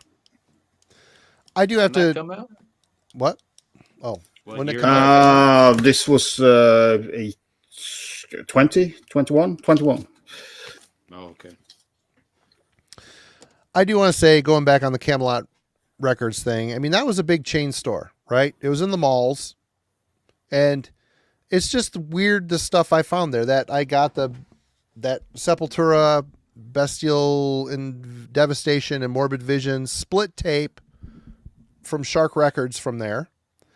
I got on tape Merciful Fate, Live from the Depths of Hell, and the Curse of the Pharaohs, the fan club tapes. They're like those records that were they're put out by the fan club. I got both of those from Camelot Records. I mean, how in the hell did they get that weird shit? They got everything. Dude, they got everything. Because no Tower didn't have that shit. It was always Camelot. They had all the weird pressings. Weird bootleg, weird pressings, and it was like, I'm in northern Michigan. I'm like 2 hours away from the Mackinac Bridge. I am close-ish. I'm just a few hours away from Canada. And it's like, how would this... I had no idea what that Merciful Fate shit even was. I'm blown away by that. I ended up buying the records on vinyl for a lot more money on eBay when it first started. But yeah, Camelot Records, man, they were awesome. You just walk in and they have these weird pressings of tapes, like that Shark Records. That's a South American label, isn't it? Yeah. Yeah. Wow. Weird. All right. Sorry. I just got to talk about. He's talking about Camelot. My spidey senses start tingle a little bit. Dude, that's what all we would go to Tower, and then we'd be like, we had to take the bus to get to the mall to get to Camelot. So it was always like, shit, dude, we gotta like get to Camelot somehow because we're too young. We can't drive. Yep. But they had like, no one had like they didn't have Pavement. They didn't have Grindcore. They didn't have Nuclear Blast. You had to get to, like, Jail Camelot. America. They had Jail America at Camelot. They had all the JL New shit. Renaissance, all the New Renaissance shit. Yeah, Shark Records was from Germany. Thanks, Wilson, for clearing that up for us for sure. Yeah, man. In the same mall, we had one mall. They had Camelot, then you walk down past Prangies, and they had Tape World, a little tiny hole in the wall store. You walk in there, they have shit, and the shit they did have, it was like $3 more than Camelot. I'm like, why are you fuckers even here? It's crazy. Anyway, Camelot. Wow, you guys. Right on. I'm glad there's other people our age in here that realize the greatness of Camelot and how it's sadly missed. FYE, what the fuck? You walk into FYE now. My kids got more CDs than FYE, metal CDs than FYE does now. It's like a Spencer's Gifts. It's like T-shirts and movie shit and DVDs. It's like, what the fuck? This place is dead. Anyway, Devastation, Idolatry. I don't know. This might be another one that's up for discussion, but I put this on and I hear a band leaning a little bit into the heaviness of death. There's some depth to some of these songs, in the riffs and the sound production. The guitars have a bit of a bite to them, but thrash vocals. Signs of Life is the first one I got from this band, and this is their best. I think this is their best album. Their first album is really not that great. I spent way too much on that CD. Record. I don't like it. I'm gonna go on record right now. Violent Termination is the best Devastation record ever released. Oh my god! You're talking out your dick hole for sure on that one. I know you guys. I know everyone hates that record. I fucking love that record. It's the first one I ever heard, and I don't think it sounds like any other thrash record ever made. There you go. I mean, where we jump, if we like it when we heard it, and it's the first one, that's always going to be the best one. But Signs of Life was the first one, and the songs to me are a little. I don't love the vocals on that one. I don't know. This is their best one for me. It's just they got it right, the right mix. It's the middle of the road child between two albums that are. The first one I don't like. The third one's okay, but I don't know. Great record. It's brutal. It's thrashy. These guys are from Texas, right? I don't remember. Corpus Christi. So check out Devastation, Adultery if you have not heard it. It's exactly check like out Violent Termination if you haven't heard it. You're not going to like it, but it fucking rules. Check out both. Yeah, I like the first album, but Idolatry was. Rod. Yeah, Someone, but finally, Idolatry was my first one, so kind of. I like that more. Yeah. But it's a very heavy album. They just got it right. I mean, there's a definite evolution. The songs are a little bit more exciting. I don't know. The first one might not be terrible. When I finally got a copy of it, I might not have been in the mood for it, but It has pretty bad. It definitely has pretty bad production. I'll give it Yeah. that. yeah, the production was a definite hindrance. I love the song structures on it, and the heaviness of the breakdowns are just insane. I'm just like, fuck, man. I always love that record. I don't know why. Dennis, you better hates get that on record. archives and write a 100% review to bring up No, their numbers a little that's bit. got like the worst. It's got like a 30% on there. Well, here, 27. James says 27% on archives. It's close. Yeah, not that that's a good litmus test for any of this shit, but No, you Yeah, know. no. that's the yeah. Trust an underground OG like me. That album rules. Next, he's going to say Cold Lake is awesome. Anyway, Dennis, what do you got? Cold Lake sucks. But anyways, my next pick is Massacre, Final Yep. Holocaust. We're going to cover that on Wednesday in the album club. I have never heard that record. Oh my god, dude. This is like, yeah, there you go, Raj. Yep. Oh, Watch us what man. we have to say about it on Wednesday, everybody. It'll be fun. Jim picked it. Apocalyptic Warriors, Researchers of Torturers, Sentence for Life, War of Attrition, Train to Kill, Nearer to Death. Man, this record just goes fucking balls out. Look at the guys. You already got to know, man. These look like the guys from Slaughter Lord right there. They do. Like, you know, this album fucking. These guys were just drinking beers and like, we're gonna fucking make this fucking. There's a guy with the beer with his fucking mug. Yeah. They're all like, Stealth wee thing, wee, wee wee. Yeah, man. Just straight ripping fucking shit. These guys were from France, right? Yeah. Yep. Yeah, man. All their stuff is pretty cool, actually, but this one just has that like creator fucking going nuts, man. Oh, I can't That's wait. like- I can't wait to check it out. Yeah, man. it's a great just album. Yeah. fucking good. So many killer riffs and super catchy, and the vocals are like they're not death metal, but they're borderline like super scratchy. Like he has a really good voice, and the production's really, really good. I think actually, dude, this is actually on Shark Records. Now that you mention it, There you I go. think so Did you get that at Yeah, Camelot dude, look. too? Shark Records. No, dude, I got this at Wild Rags. Oh, right on. Is Richard C still in jail or is he out? No, he's out. He's definitely out. But, Is he still selling shit or? Nah, he doesn't. His daughter sells all the old Wild Rag stuff. He must have had a I hell got of a a bunch. warehouse full of shit. No, he had so much stuff. She still sells on eBay. You can get like Deeds of Flesh for like $8, like the cassette or the CD. Like all that stuff that he put out, you can get for sometimes cheap, sometimes like 10, $20, like Impetigo and stuff like that. They He made used to so send many- me for promo stuff a big package. Excuse me. Yeah. Of tapes. I mean, tons and tons. I get big packages from him of tapes for review and shit back Yeah, when Richard Worm Gear was a super thing. cool guy, man. Yeah, when he's I always lived nice. in East LA for a little bit, so I used to go there and hang out with him all the time. And dude, all right, I gotta tell you guys. So I have a huge demo collection, right? Oh yeah.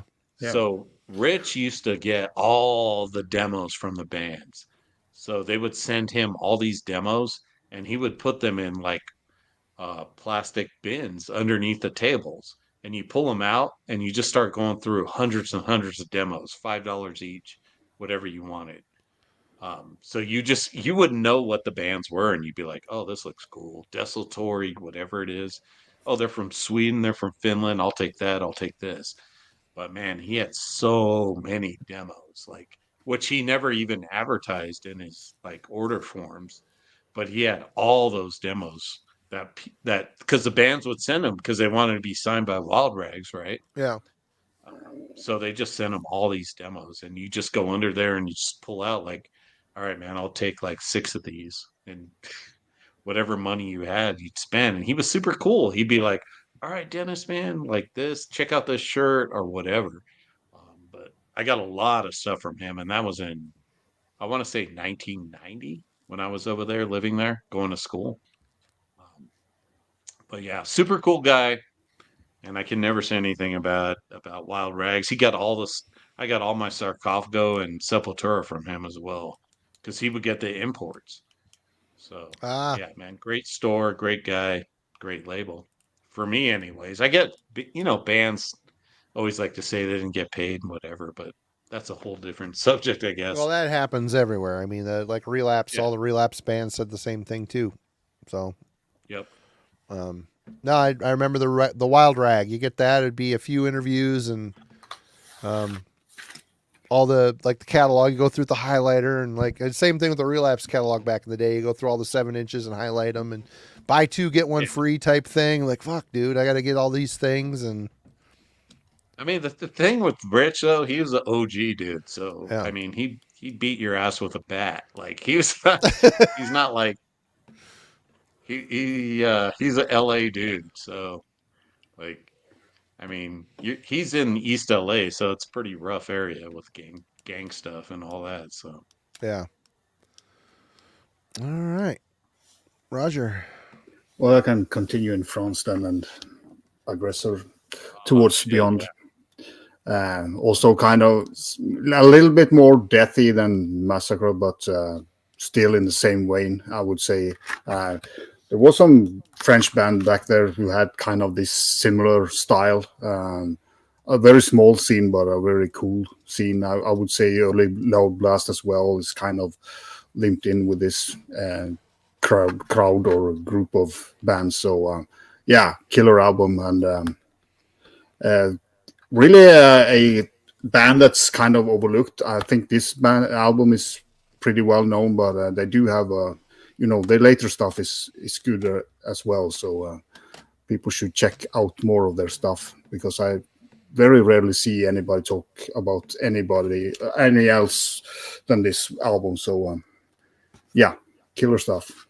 Never heard that one either. I've always seen it in catalogs and shit. Just never got around to buying it. Loud Blast too. They're another band. The French stuff. It was always hard to get back in the day, and I was so overpaying $25 for import stuff, man. Yeah, for CDs.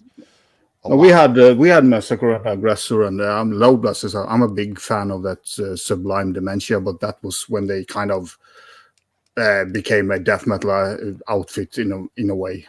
The album before is more thrashy. I don't remember what name. I should have pulled that as well because that also is kind of in the same vein as the Massacre and Aggressor. So yeah, there was some cool stuff going on, but same here. French band, they didn't get much promotion. It wasn't until kind of stuff got released on bigger labels. When Season of Mist kind of got bigger and got more promotion, then it kind of. But French bands are kind of more rare to see. I feel in general, I don't know why, but I mean, you can listen to the new Necrowretch album. It's a fucking killer album, and there's a lot of good black metal as well in France, but it never seems to kind of get as much traction as other countries.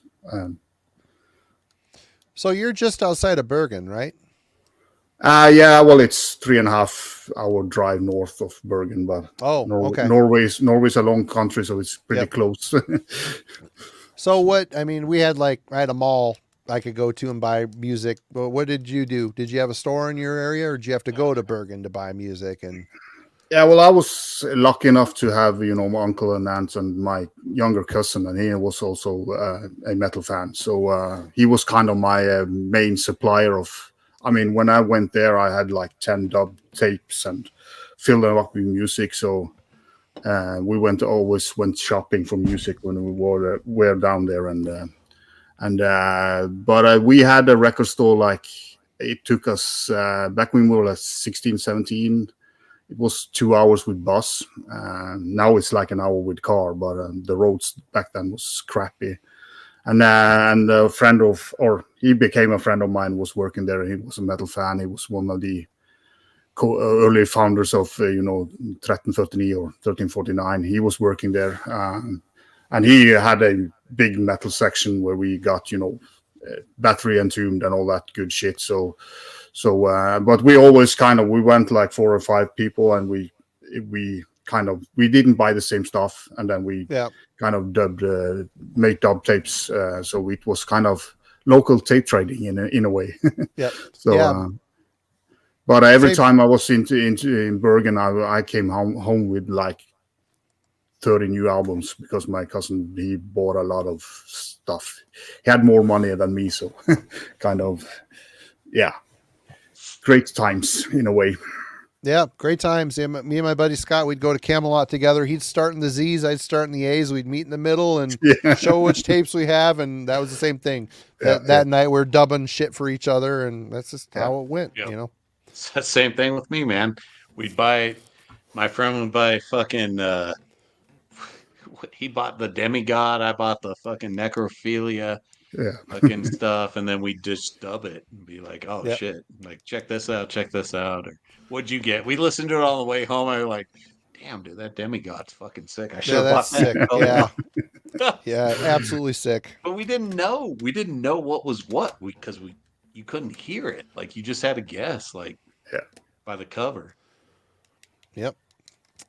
All right. Well, here's another one that might be up for discussion. A controversial selection, but talked about this album a lot on here. Sentence North from Here. Is this a Brutal Thrash record? It's For got a lot for of me, it's the death metal album. That's a melodic death metal record, isn't it? There's a lot of thrash on it, though. You gotta agree. There's some thrash on here. I don't know. I'll just put it back.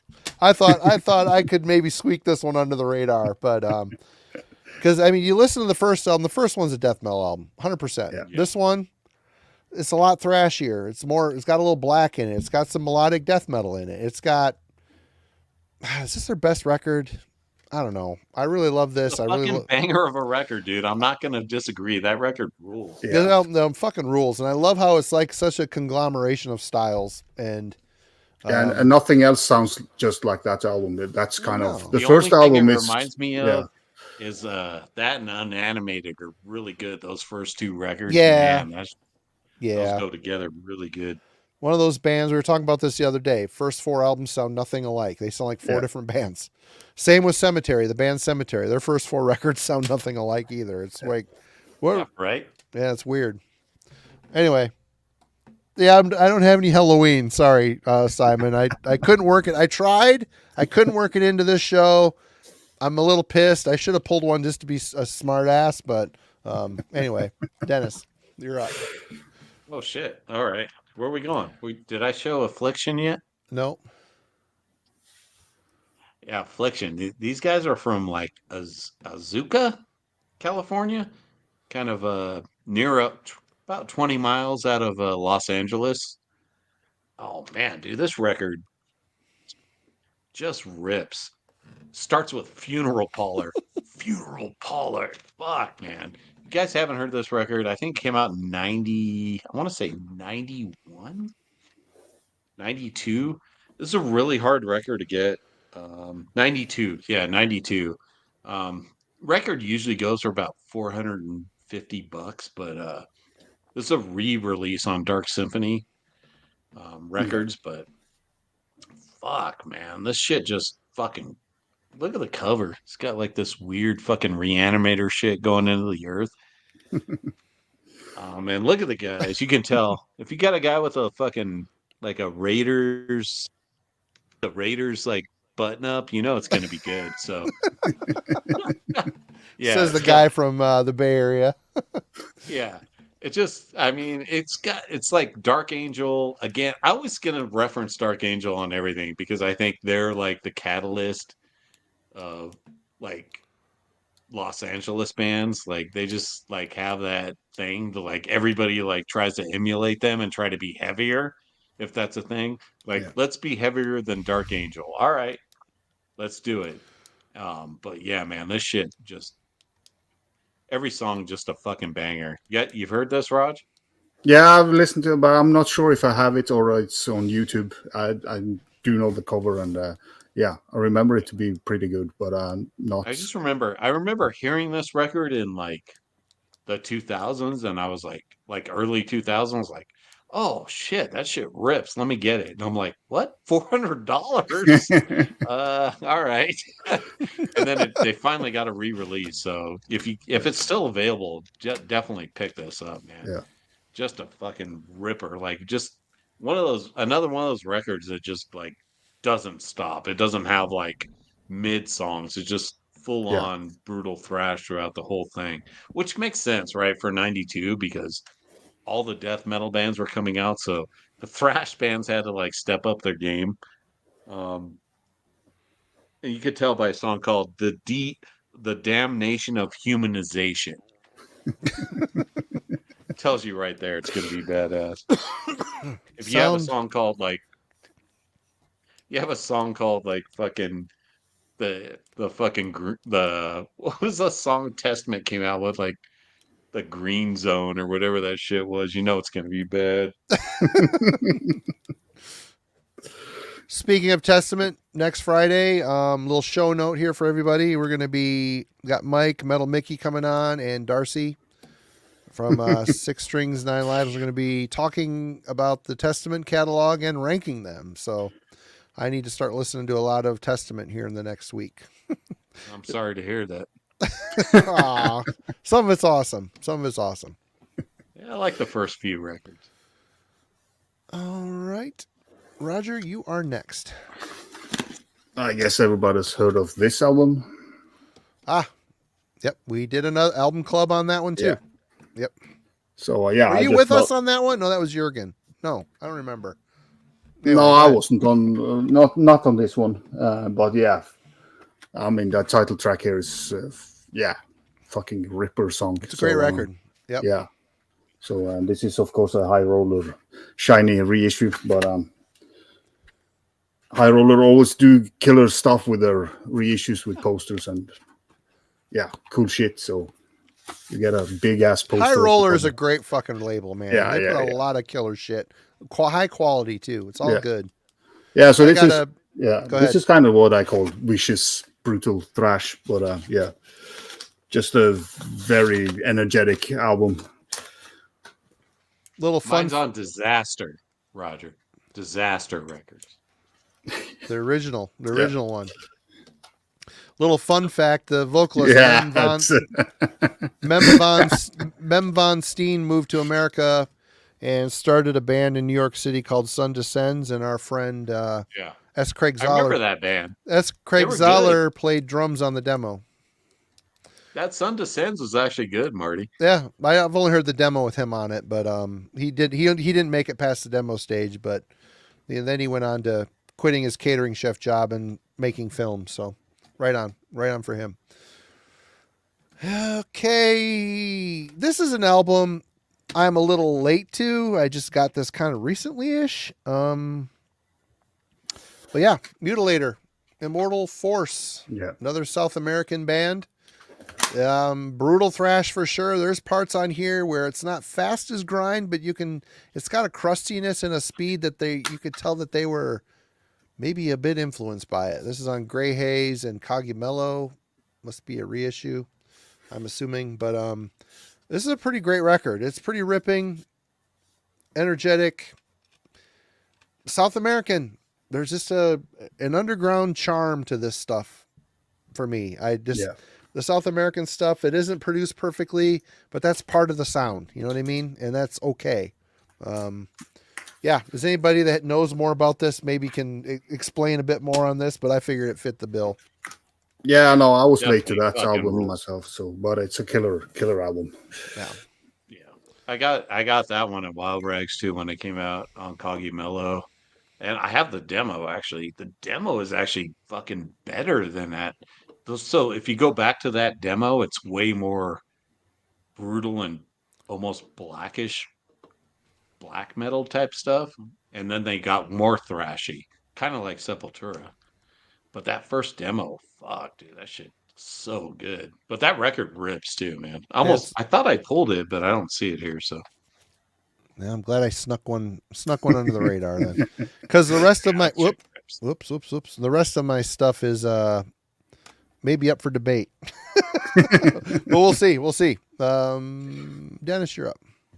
Oh, okay. Let's go. Shit. What are we gonna do, man? Let's do. Shit, this is gonna be an early night. I'm almost out of bullets. I hope you guys have a lot, because I got way more. Like, who didn't pull this yet?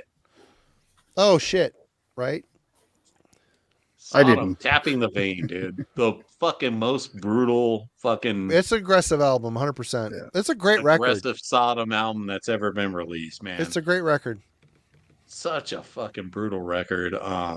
And I think nobody ever knew about this record, really, man.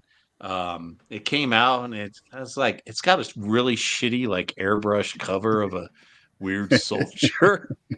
Like nobody cared about this record when it came out. I bought it, I was like, oh yeah, that's fucking good. But man, this record, you listen to these songs, they're super catchy and heavy as fuck. Really fucking great album. And Century Media actually released this record, which I really didn't remember that. But Steamhammer and Century Media release. But banger of a fucking record, super brutal thrash that Yeah. Sodom wasn't really known for. People call this a death metal record. It's not death metal. No, it's not a death Definitely metal not. record. They're always like, "Oh, it's Sodom's death metal record." I'm like, "Nah, it's not. It's not really death metal, but it's brutal as fuck." Yeah. I mean, they do have that like weird like German song in the middle, like they always have. I can't remember the name of it. That doesn't like match any of the other songs. It's like "Go Good Night," whatever it is. But this record rips, man, from beginning to end. One of the most brutal fucking Sodom records. I think this should have been the record after Obsessed by Cruelty for sure, man. Yeah. Such a fucking killer record. If you guys haven't heard this Sodom record, definitely check it out. I think they were trying to like stick with the time, so they started to get faster, and then they're like, where are we gonna go from here?" Yeah. So it's kind of hard for a band that like started out as like this kind of blackened thrash band to like, and they get heavier and heavier, and then they're like, we're not death metal. We can't do a death metal record, so we're gonna do this. So yeah, banger. Everybody knows that, right? Hey, everybody in the chat, say hello to Scott Carroll from Cyanide in the chat. Good to What's see you, up, man. Scott? All right. Roger. And if you haven't heard Cyanide, go check out Cyanide, man. Midwestern, Fuck old is school death metal. Cyanide? Never heard them. old school classic fucking Midwestern death. Oh yeah, dude, that Protector. Holy shit! Fucking killer album. I remember I was a little bit late to this, or late, early 2000 maybe. And fucking this blew me away. So I was waiting a long time for a reissue. So in 2016, High Roller Records answered my prayers and released this masterpiece. It's fucking brilliant, in my opinion. So, yeah, if you haven't heard this, you have missed out on some really great, aggressive, brutal thrash. And kind of the cover fits very well, I would say. Oh, yeah, great cover. Yeah.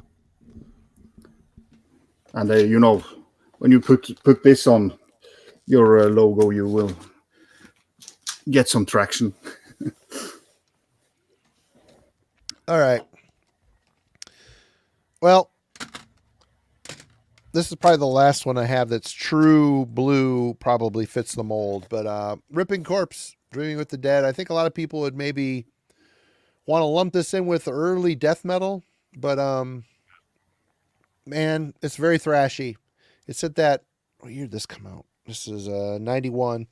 It's in that area where it could go either way, but Eric Rutan in this band, of course, went on to be Morbid Angel, Hate Eternal, Cannibal Corpse now. Yeah, 100%. This is a classic. Doesn't really need much explaining, but brutal, very brutal thrash. Maybe leaning into the death metal a bit, but yeah, I'm a little late to this one too, to be completely honest. But good stuff. Yeah. Funny thing about that record, Marty, is when I got that record, I was like, I actually didn't get that record. I heard him on. You remember Decaying Visions. It was like a video magazine. They only put out like videos on VHS, but they were like from New York, and they put out like stuff with like interviews with like Goraphobia and Incantation and those I've never bands seen that one. Nope. and Deceased and all. They do interviews and they play a live song. That Revenant was on there, um, and Ripping Corpse was on there, and they would play the Ripping Corpse song, and I was like, "What the fuck is this? Not death metal." And the singer had like this weird mic that came out like on his ear, and I was like, "What the fuck is this shit? It's not fucking death metal." But I ended up buying the record. It's really good, but it's not death metal. I agree with you. I think it's brutal thrash. So I think I almost pulled that one. Honestly, I listened to it today, and I'm like, all right. I'm gonna I'm gonna leave it in the death metal category, but I think you're right. I think it's a brutal thrash record, for sure. But Well, Ryan says Decaying Visions was John Verica's video zine. John, for those who don't know, his wife Sue, who used to be Sue Knowles, and from Metal Maniacs magazine, she's been on the channel a bunch. John's a great dude. Sue's actually, we have a review. She did a review for the new Accept. I'm going to be posting on Monday. So small world. John rules, by the way. If you're watching, John, cheers. So yeah, there you go. There's that connection. That's well, there you go. Small world. Yep. All right, I'm gonna go after Raj, and I'm gonna go Protector, the Heritage. Yeah. So I feel like this record just fucking kills. Is that a Polish bootleg tape? Yeah, of course it is. So fucking good, man. I love this record. The production's a little bit better than the other Protector stuff, and it just fucking crushes, man. I think this, yeah, but it's a bootleg. But look at the label, man. That's kind of nice. That's pretty fancy for a I mean, everything in Poland was a bootleg. Like, you can find those zines on. You can find those video zines apparently on YouTube, Dennis. Which ones? Oh yeah. Well, yeah. I have the VHS. Oh, there you go. Of course you do. Yeah. I should have known. What am I even saying? What am I even saying right now? Okay. Come on, Marty. God, slipping in my old age.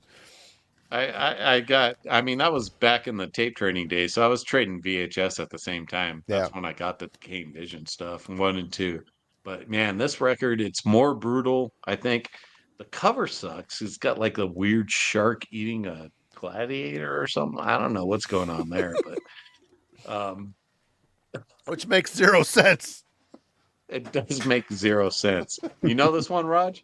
Yeah. I have a reissue of that as well on High Roller. Yeah, so, man, it's so fucking good. So like, it's bordering on as far as you can go with thrash on this one. Yeah. I love the production and the guitar sound on this. I mean, I love all the Protector stuff, honestly, but especially Gollum, man, that album rips. Yeah. But this shit, man, so good. Definitely check it out.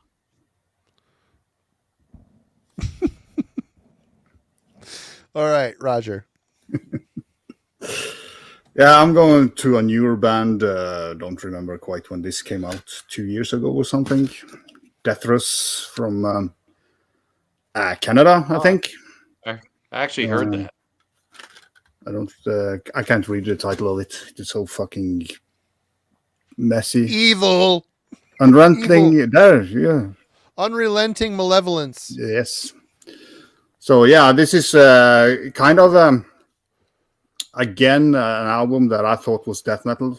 So first time I heard this, I don't like this because I kind of pictured death metal, but it was something different, and the vocalist was pretty intense. So, but 6 months later, I listened to the album again, and I just, what the fuck was I thinking? You know, this is really good, brutal thrash.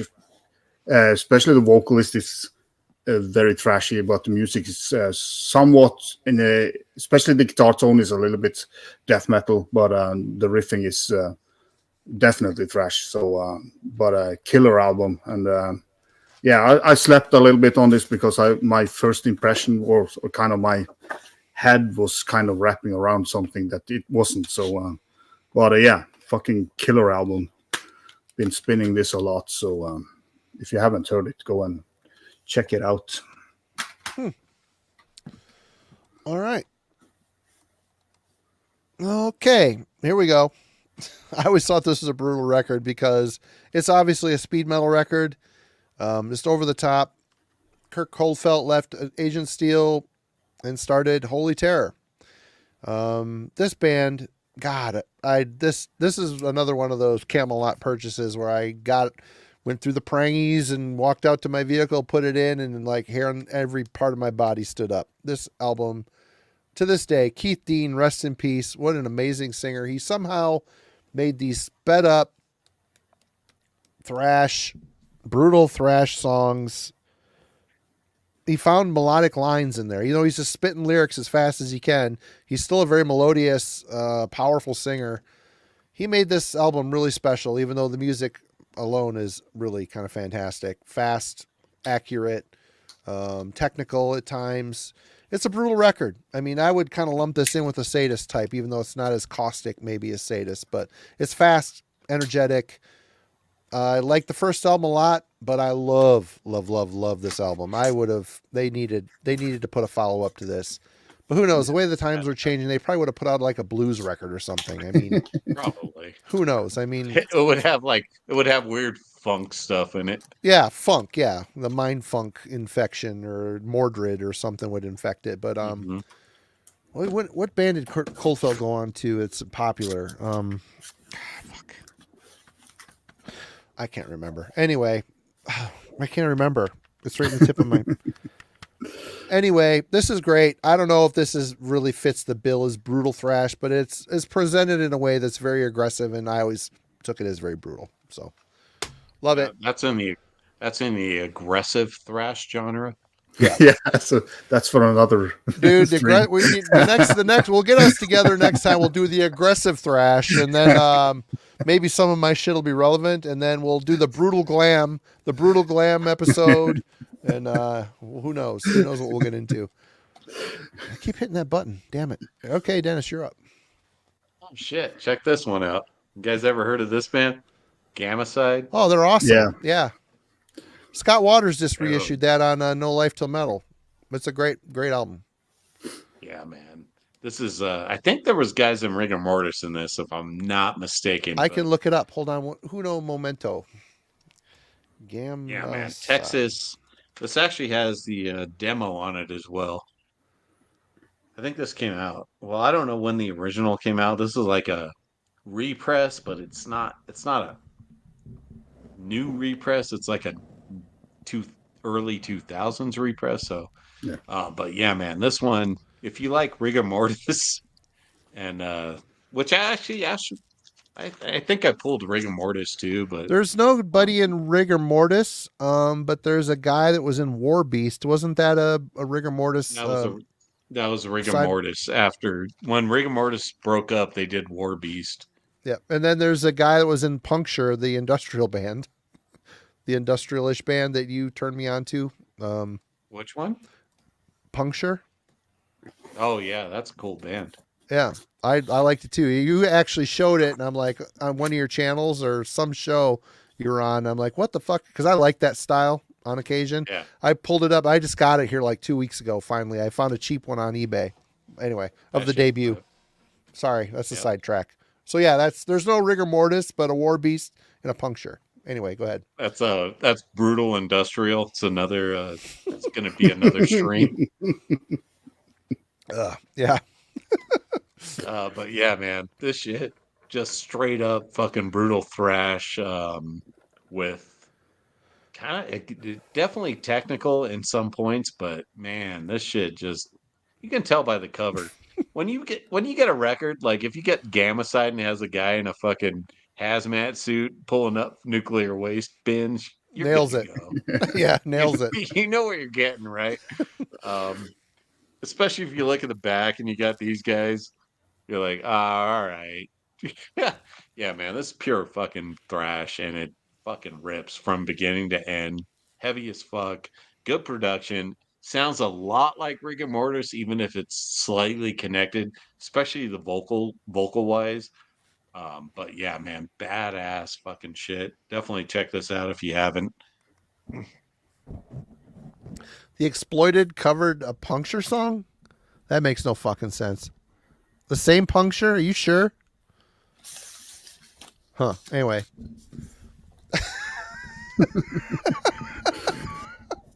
All right, Ryan. That'll be our next episode. I'll get these guys together and we'll get it out. We'll get it out to you folks. We'll get you informed on what's going on for sure. Roger. I mean, I'm down for anything. I can do soul to funk to brutal fucking industrial. We can make up some crazy shit and like this brutal thrash shit and get it out there for you. I got I have a whole mucky puck collection, James. Mucky puck. Yep. Switzerland and Messiah, Choir of Horrors. Some say this is more a death metal album, but for me, it's very much a thrash or brutal thrash album. Love the riffs and kind of the synthy thing they do here with the title track. It's kind of really cool. Always kind of bothers me that they do only have one guitarist, because I feel this album with two guitarists had been more of maybe it would be more of a death metal album, but because of this one guitar here is kind of making this sound very thrashy for me, at least. But I don't know where you are on this album, but yeah. And actually the new album sounds pretty good as well. So I only have the one with the polar bear on it and Long Cold Winter or whatever. Yeah, and Jurgen sent me one too with a bunch extreme cold winter. Yeah. Extreme cold winter, yeah. It's not just brutal, it's extreme. Yeah. Yeah, for me, I pulled that fucking Messiah one, the Rotten Parish. Yeah. Right. Next. Well, this isn't gonna fly, but man, listen to the song Satan's Gift and tell me that isn't brutal. This is a brutal thrash record. It is a brutal thrash record. I agree with you. Well, there you go. And this is probably their most brutal of the bunch. Yep. They refined themselves and got a little bit more normal German thrash on Raging Steel. And of course, they went complete tech thrash, which I love, on Deception Ignored. Then Life Beyond. I always had a hard time finding that. I have a King Folly bootleg of that. Life Beyond is it's a good record. It's just not Deception Ignored. I love that record, but this is great. This is 100% great. It's dark, it's evil, it's fast. Like I said, the song Satan's Gift. If anything else on this album, that song doesn't sell you as a brutal thrash record. It's in Europe, the album is called Satan's Gift. In the US, it's Riders of Doom. I don't know why they did that, but it got banned over here. Oh, really? Yeah, because it was called Satan's Gift. Yeah, this is a Noise Combat Press, the U.S. pressing of it. And it had a really bad cover, too. Yeah. But I don't know. I love this band. They never get any love. It's a great band. This dude always looked like John Arch, too. Like John Arch is a drug-dealing brother. That's kind of what he looks like with the hair and the leather jacket and shit. But, yeah. I don't know, man. This is great. This is an awesome band. Overlooked classic band. Love it. Brutal thrash record. Actually, one of my favorite fucking thrash records. Really? Okay. Right on. All right, Dennis. I'm going to go with this band called Ball. Yeah. Doesn't it have Killjoy in it? Yep. This was his kind of death thrash record that he came out with. I don't ever think it honestly got released. He did Necrophagia, then he did Killjoy, and then Cabal. He always try to come out with a thrash record after. I think he was just trying to I got to make some money somewhere. Honestly, but man, this one's way more brutal than the Killjoy. But I love the Killjoy record as well. But this one came out on Dark Descent, I think, at some point. But Images I of think Blood, Redstream. I think Midian, Redstream, a sub label of Redstream, put that out too a long time ago on CD. the Killjoy. Yeah, the Killjoy. Killjoy had a label he worked with Pat from Redstream on. Fuck, I can't remember the name of it, and they put that out, but it's been reissued, obviously. So anyway, Yeah, the Killjoy one I had is the first press, but I don't know what it's on. what the fuck was it called? Oh, I'll have a look real quick. I pulled it up. But anyways, man, this album, super brutal thrash, almost death metal, but it's like super refined and super like I love the harmonies and all the riffs on this record. So good, man. His vocals are really, really good. I think this record would have been a really good record if it came out when it came out, like in probably like It came out in 1980. 2000. It came out in 2000 on Redstream. Yeah. Yeah, if it came out in like 88, this album would have been a fucking beast of a record. But man, such a great fucking record. Um, God Complex, Chaos Theory, Nocturnal Rain, just a ripper, man. Love this record. Definitely check it out if you guys haven't. If you guys like horror thrash, man, this is the record to go That's to. another genre we need to cover. Horror thrash, dude. I got you. What the fuck, man? We gotta make a note somewhere to keep track of this shit. Glam, horror horror thrash, Brutal glam, horror thrash. Yeah. All right, Roger, what you got? Techno speed metal. Yeah, I pulled out this Razor Violent Restitution. At least when I got this album, it was a fucking brutal album. So yeah, 88 on Steam Hammer. Epic thrash. Epic thrash. So yeah, this is the OG with a split Symphonic power funk. Anyway. Power funk, yeah. So yeah, one of my favorite Razor albums, really. I just think, especially vocally, this is kind of best moments. But yeah, it's great. Killer, it's great. Killer band. Apart from the Drum Machine albums, but yeah. I mean, if you have a record with a chainsaw on it, I mean, it's gonna be good.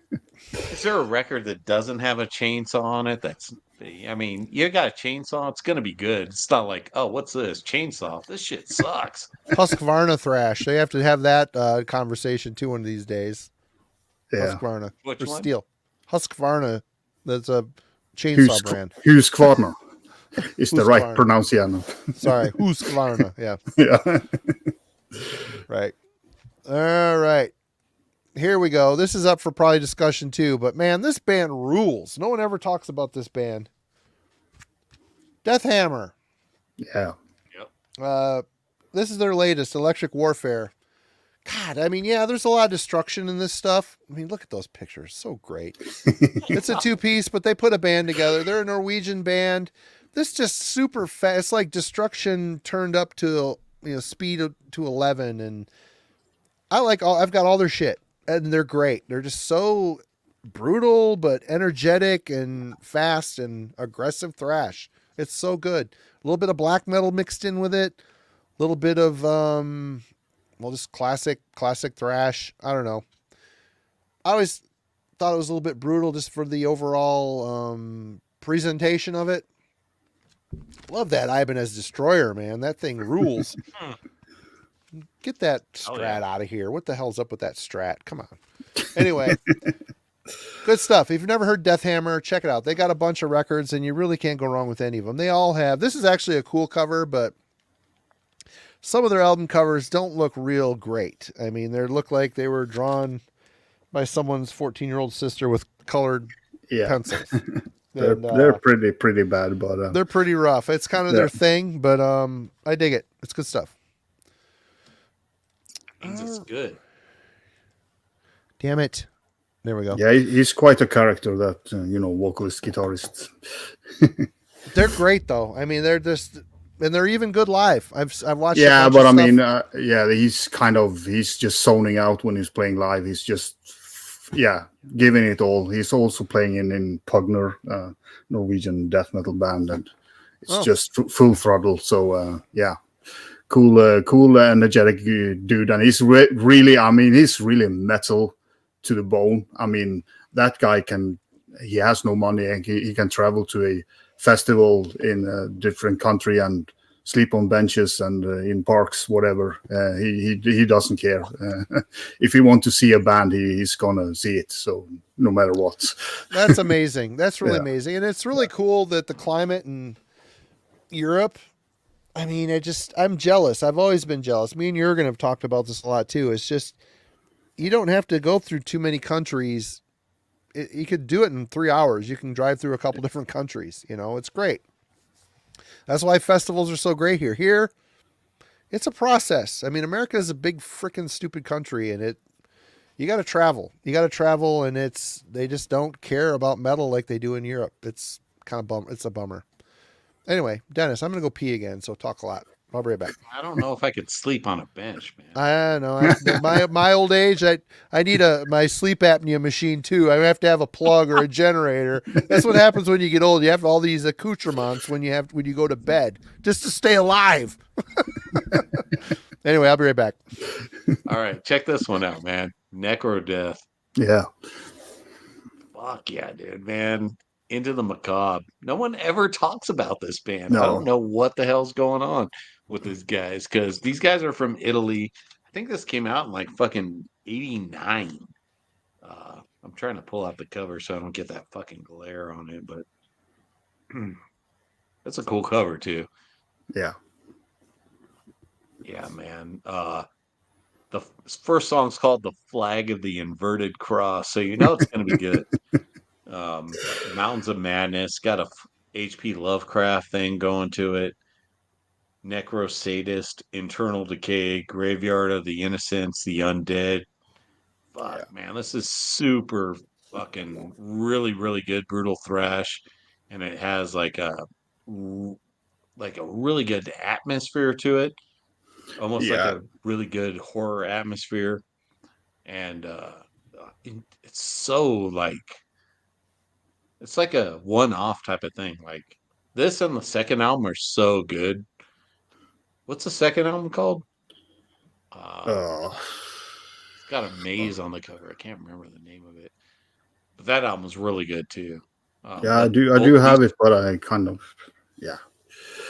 I can't remember the name of it, but both those records are so good. But this one especially, like, has kind of this weird mystical feeling to it.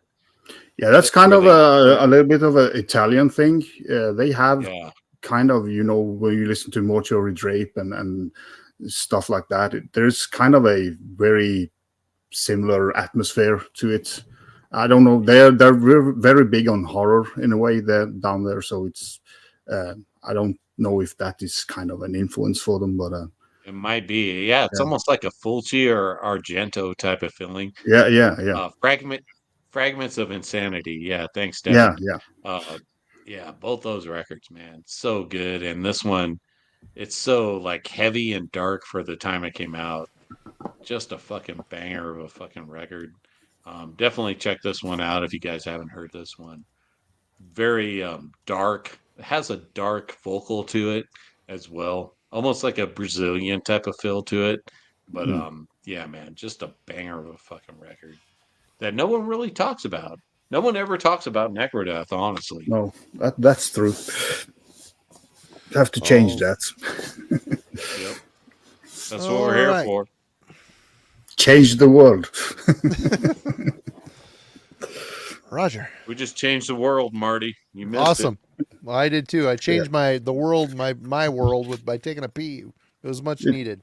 We talked about this band before. I pulled out this. I kind of hate the Opprobrium logo on this album. It's so annoying. It's so annoying. It fucking ruins it for me. So I try not to look at the cover when I play this, but I fucking love this album. It's just fantastic. And I don't know why the name thing is going on. there's nobody who owns a word who can kind of say that, no, this is my word, you can't use it on your record. So they should stay with Incubus. But I mean, yeah, it always annoys me when a band changes their They logo should just call because, themselves Incubus AD.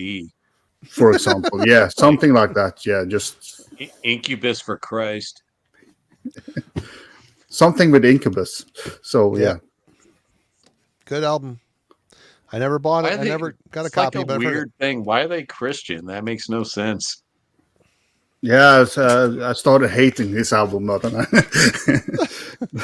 You didn't know they were Christian? yeah, I knew it back when I got my. I do have a CD early reissue of with the Incubus name, but I couldn't find it. So Yeah. but yeah. All right. I am up next. All right. This might be kind of in the Holy Terror vein, but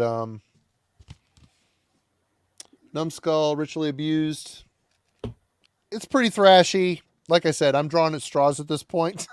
Are you kidding? But right now, I have to stop you, Marty, because this is the definition of a brutal thrash metal record. Yeah. And I forgot. I know.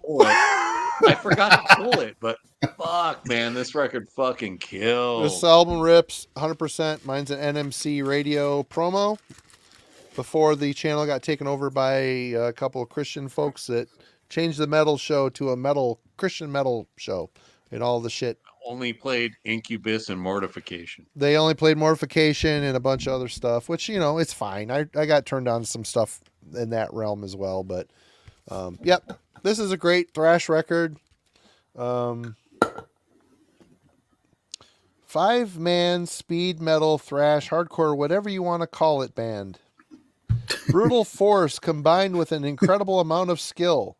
Excellent ideas, flawless execution, and loads of skill. Huh. You got skill on here twice on your promos, on your Are promo they sticker. skilled? They're skilled, apparently. But yeah, this is a crusher. I know Relapse. This is on Medusa Records. I know Relapse reissued this at some point. I think Relapse did. I love the back cover, man. That shit rules. I like that picture. I like it. I think it's cool that they put the lyrics on the back of the album. It's like they did not want to spend any more money because they had to. The Relativity had to put their promo shit on the insert. So anyway, yep. Numbskull, Ritually Abused, really aggressive, brutal thrash. Great, good stuff. Dennis. All right. We're going back to Brazil and we're going to do MX Simonical. Oh, man. Is that the same band as MX Machine? No, it's not, is it? No. My buddy had that No. MX Machine tape, and I thought it was like skate rock, skate punk or something, wasn't it? Is that the No Glam Fags guy? Yeah, the No Glam. No. Was it? Yeah. I think MX Machine had, I think their record was called No Glam Fags. Raul, what the hell was his name? He worked for Century Media after that. I don't know. I can't remember. I've had too many stupid White Claws. Anyway. Fuck those White Claws. But anyways, man. Just imagine how skinny I'm going to be when I'm done drinking them, though. Anyway, go ahead. You're losing weight right now as we No, talk. I'm not. I'm getting, you can hear me getting fatter. It's amazing. All the shit I've eaten today. If you listen closely, you can hear me getting fatter. It's amazing. It's fucking science. Anyway. Science. It's science. But yeah, man, this record, oh my God, it's fucking brutal. You take like Sarcophago and Sepultura and maybe Atomica. You put all those fucking Brazilian bands together, you get MX. Maybe a little Mutilator as well. But man, such a great record. I had this on vinyl, man, and I traded it for some stupid reason. Raul Barbieri did No Glam Fags. It was a magazine. A zine. Oh, I know that. Yeah. My band was actually in that magazine. Yeah, Raul Barbieri, and he went on to be a big shot at Century Media. Anyway, go ahead. Really? That guy was from the Bay Area because he was at the one of the all right. He was at one of the shows and he's like, "Oh, dude, can you do an interview in our magazine?" I'm like, "What's your magazine called?" He's like, "No Glam Fags," and I'm like, "No, dude, get out of here." Yep.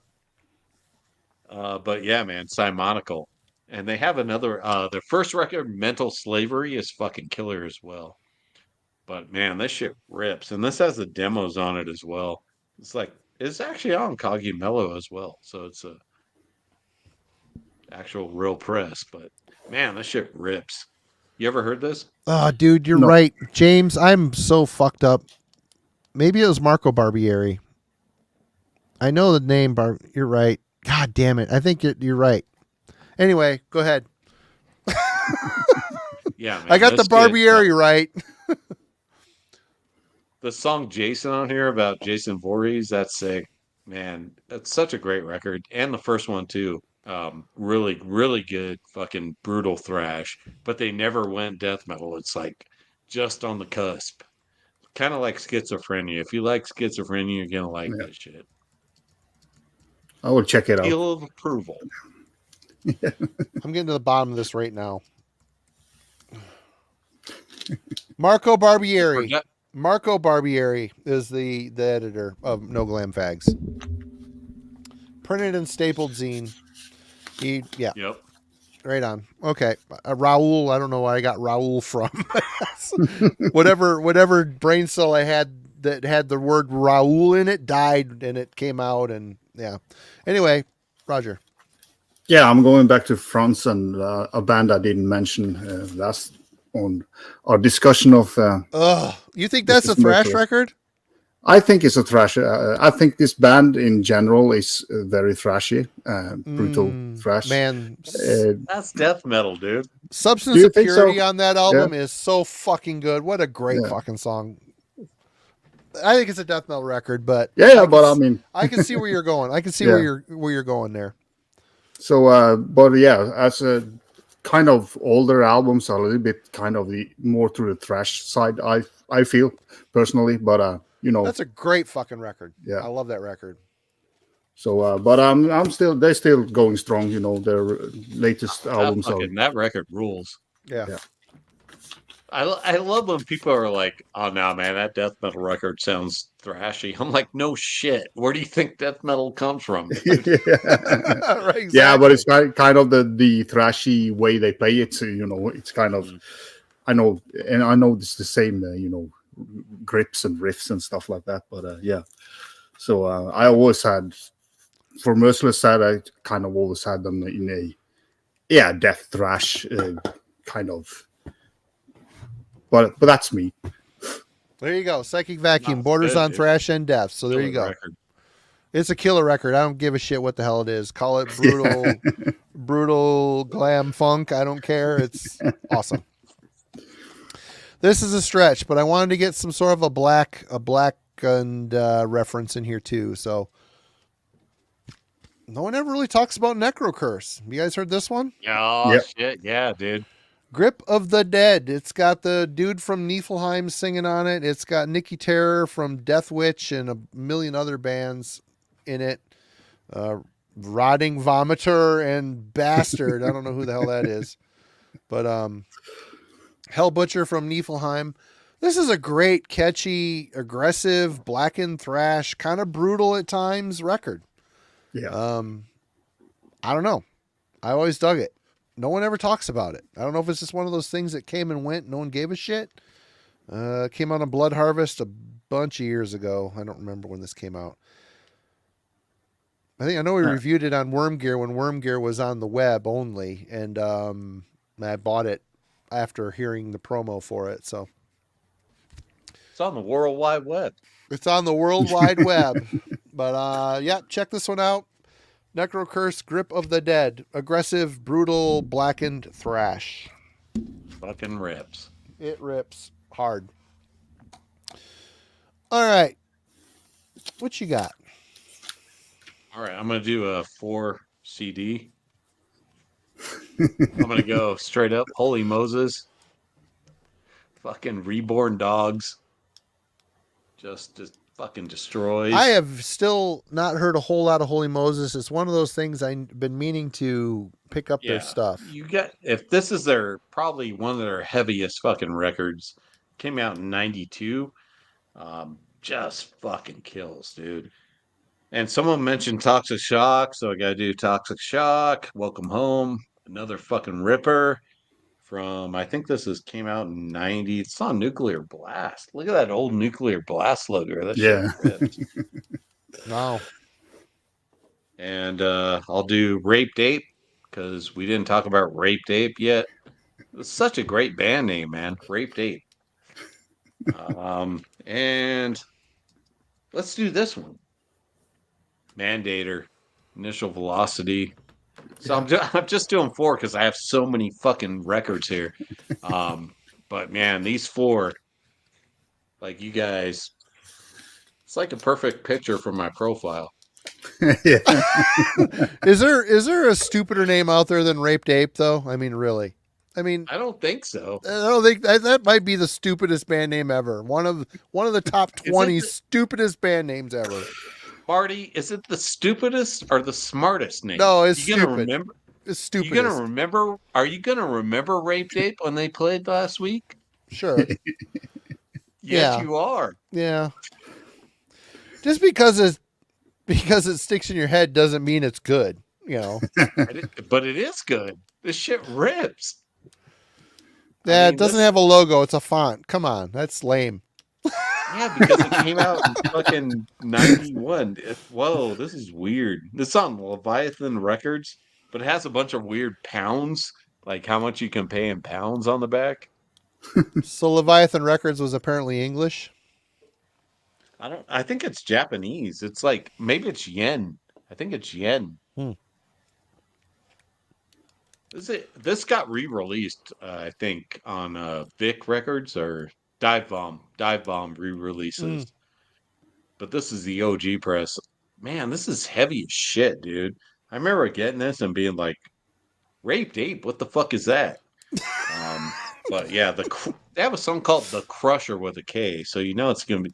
Last song's called Wastoid, Circle of Blood, Hypothermia, Victim of the Game, Land of Broken Promises, and Voice of Reason. Like, really good, really good American brutal thrash.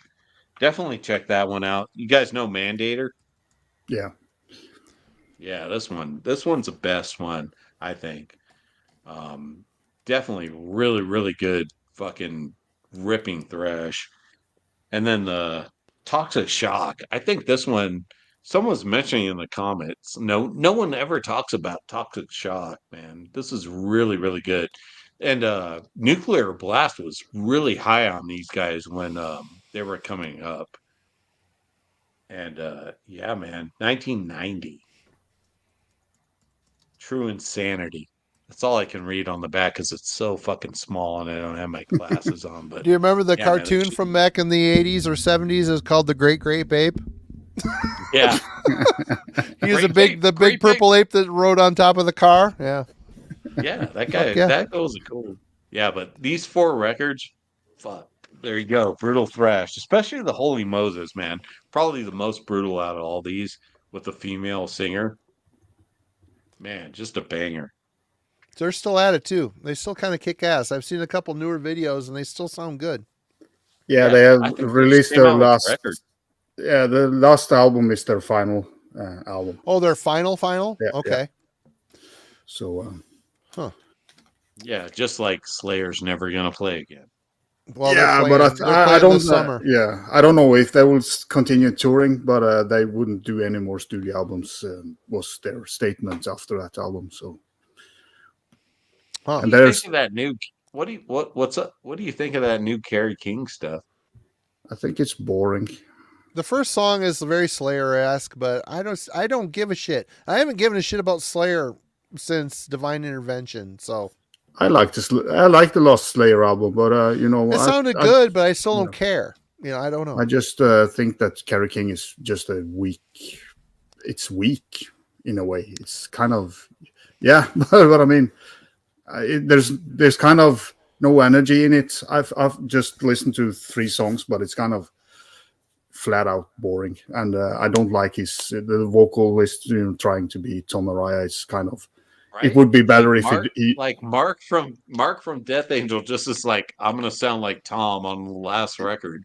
yeah, Like it yeah, doesn't sound, and it sounds like the weak Slayer yeah, songs. You know what I mean? The thing of it is, we've talked about it on here before on the show before. I don't blame him. I mean, he wasn't ready to retire, and it's unfortunate that such a big brand like Slayer was ripped out. I mean, his income stream, like Tom saying, I'm done.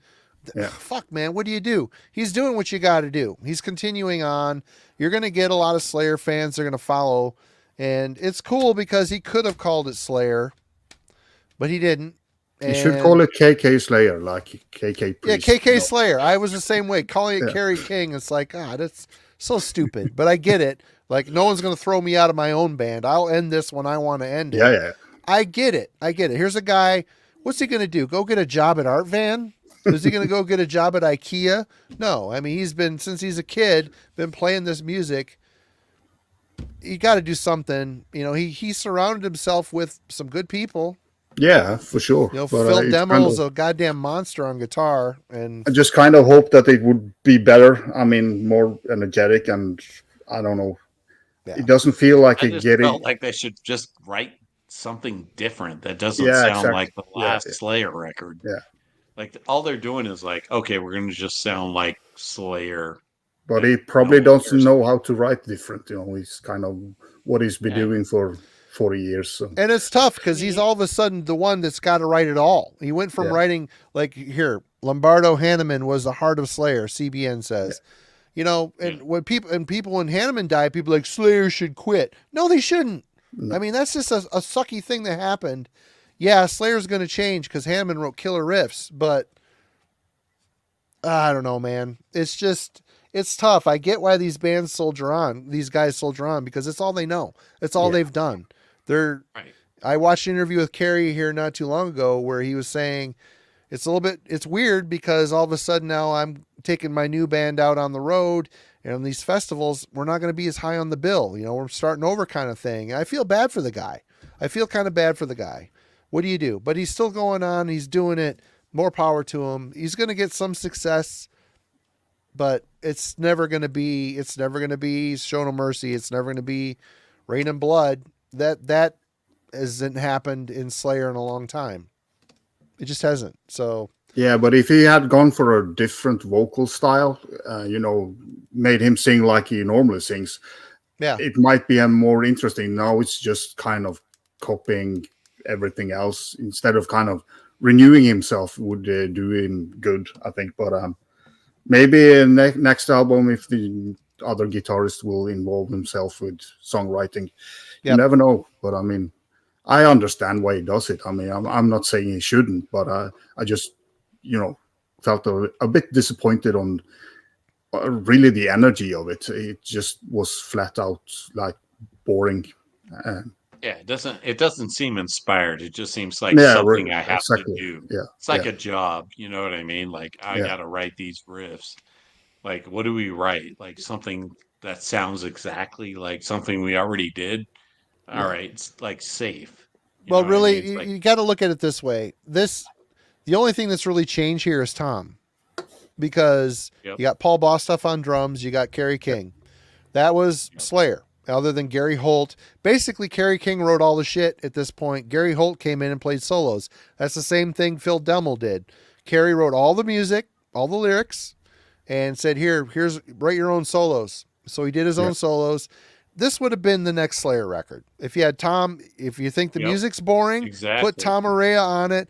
It would have been a boring Slayer record. So either way, if it's Mark singing like Tom or if it's Tom singing like Tom, it's a boring Slayer record. So that's just the way it is. I mean, he had a lot of years to figure these songs out. Exactly. Yeah. It wasn't like it was 2 years after Slayer broke up. It's been a lot of years. He had a lot of time to really hone these songs into something special. They are what they are. Chances are his leadoff single is what he thinks is the best on the album. You want the best single that you feel represents the album to be the first thing people hear from your new band. And if that's the best that they can do, I mean, it sounds like a band trying to sound like Slayer. And he even said there's a lot of riffs there that he wrote for Slayer that didn't make it onto a Repentless.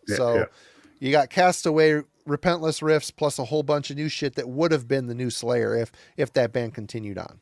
Yeah. So that's just the status of where that would have went.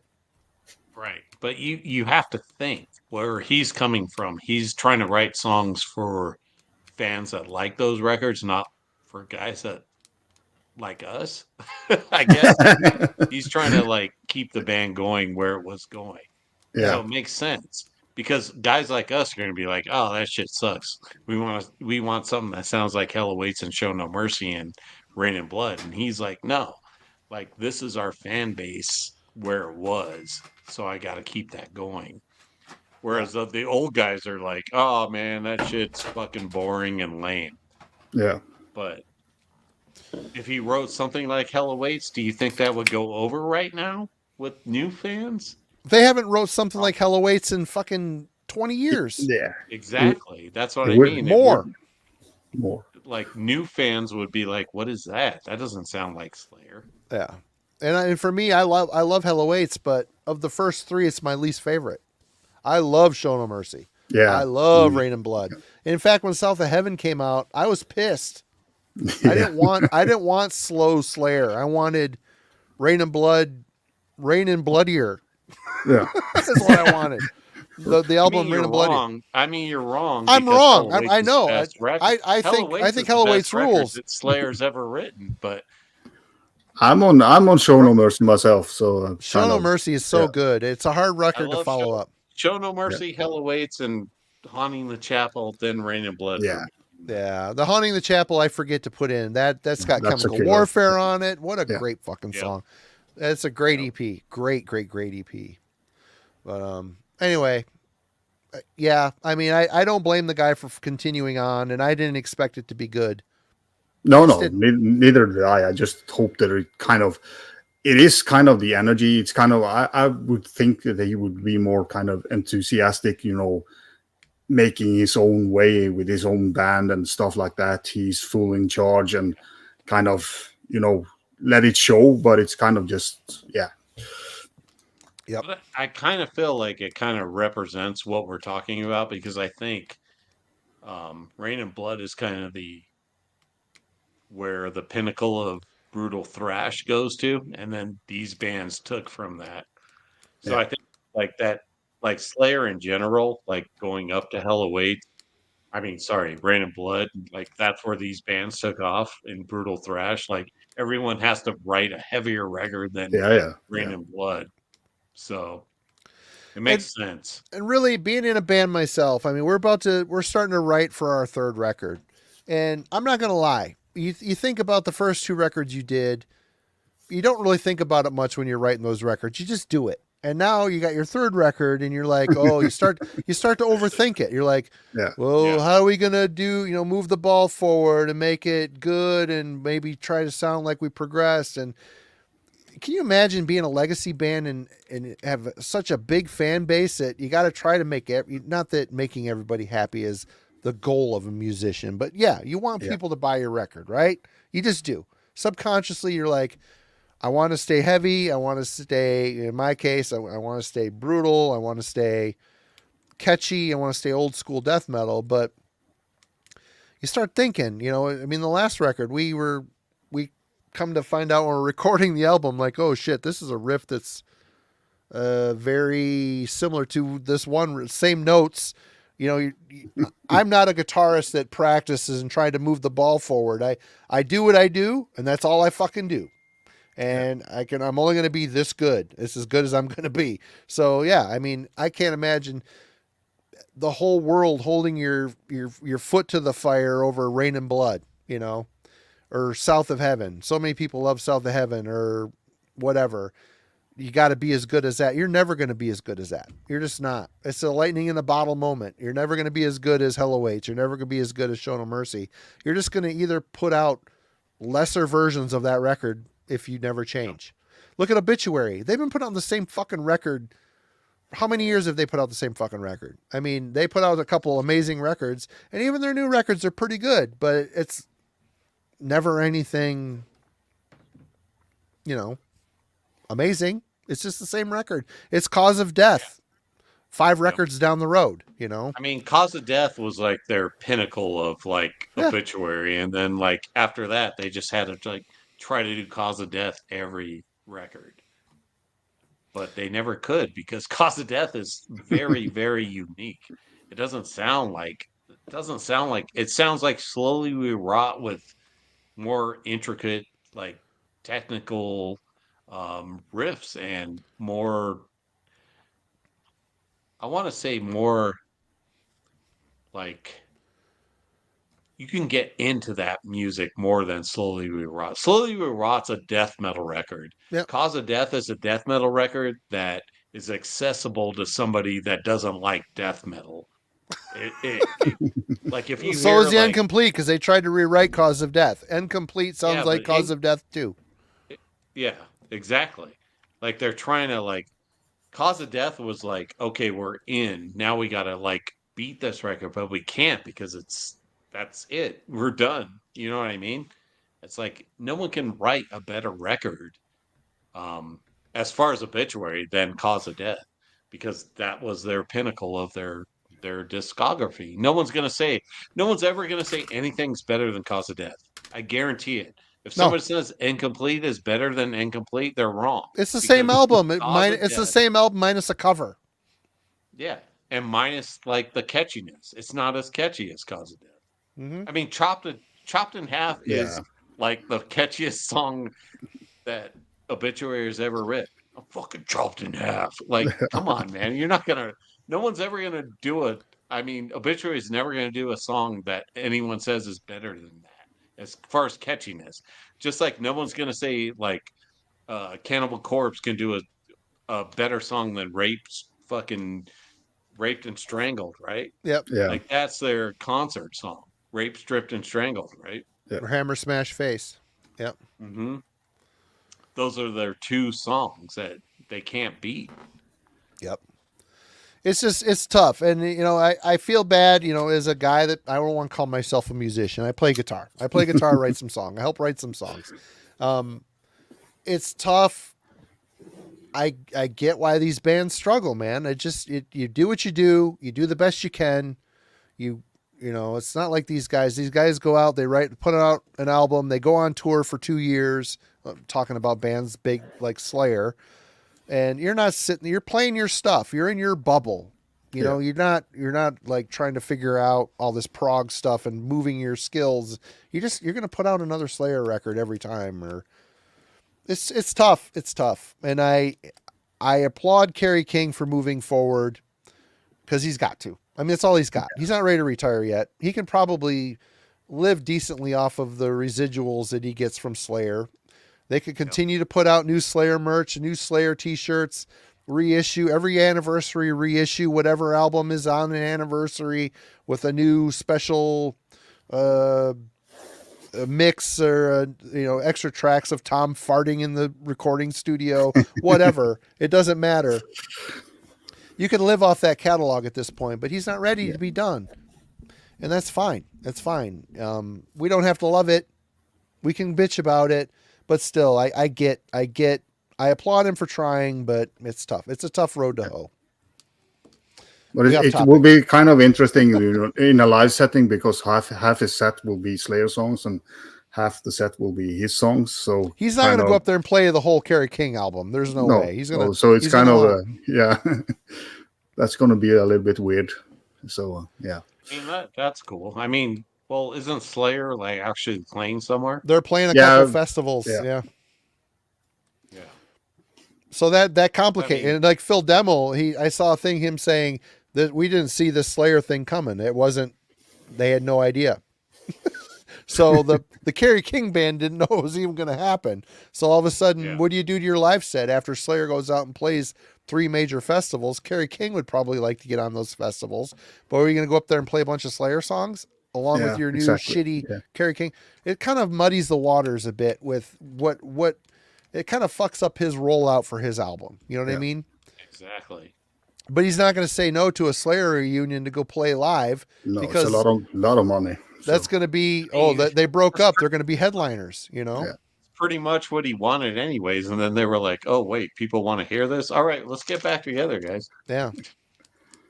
Crazy. Or maybe they heard the album and said, no, fuck this, we need to play Slayer. We'll pay triple for Slayer. Yeah. Yeah. Yeah. All right, who just went?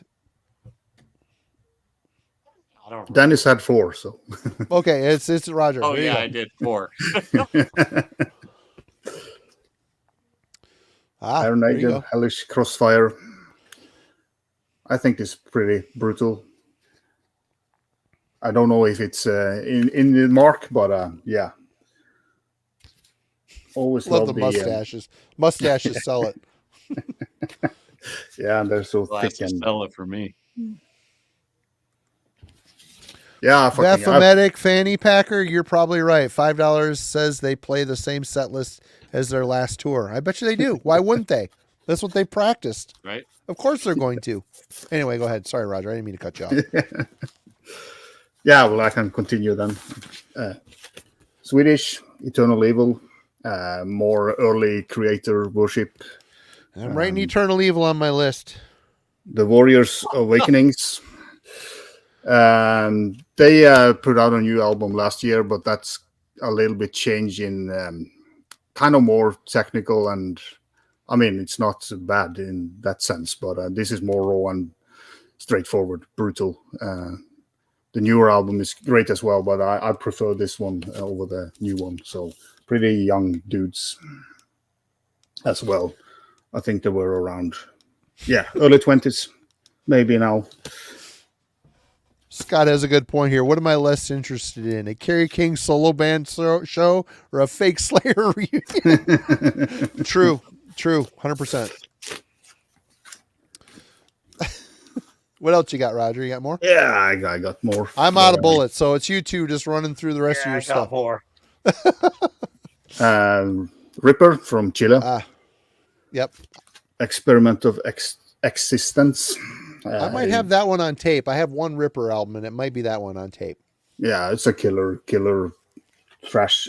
More kind of towards death metal, I would say, but still very thrash heavy in the kind of sound and riff playing. So I really like this band.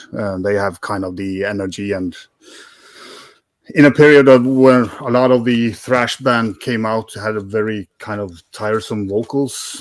It's nice when some band come and really sing the old way, I would say. So yeah, Dennis can show some.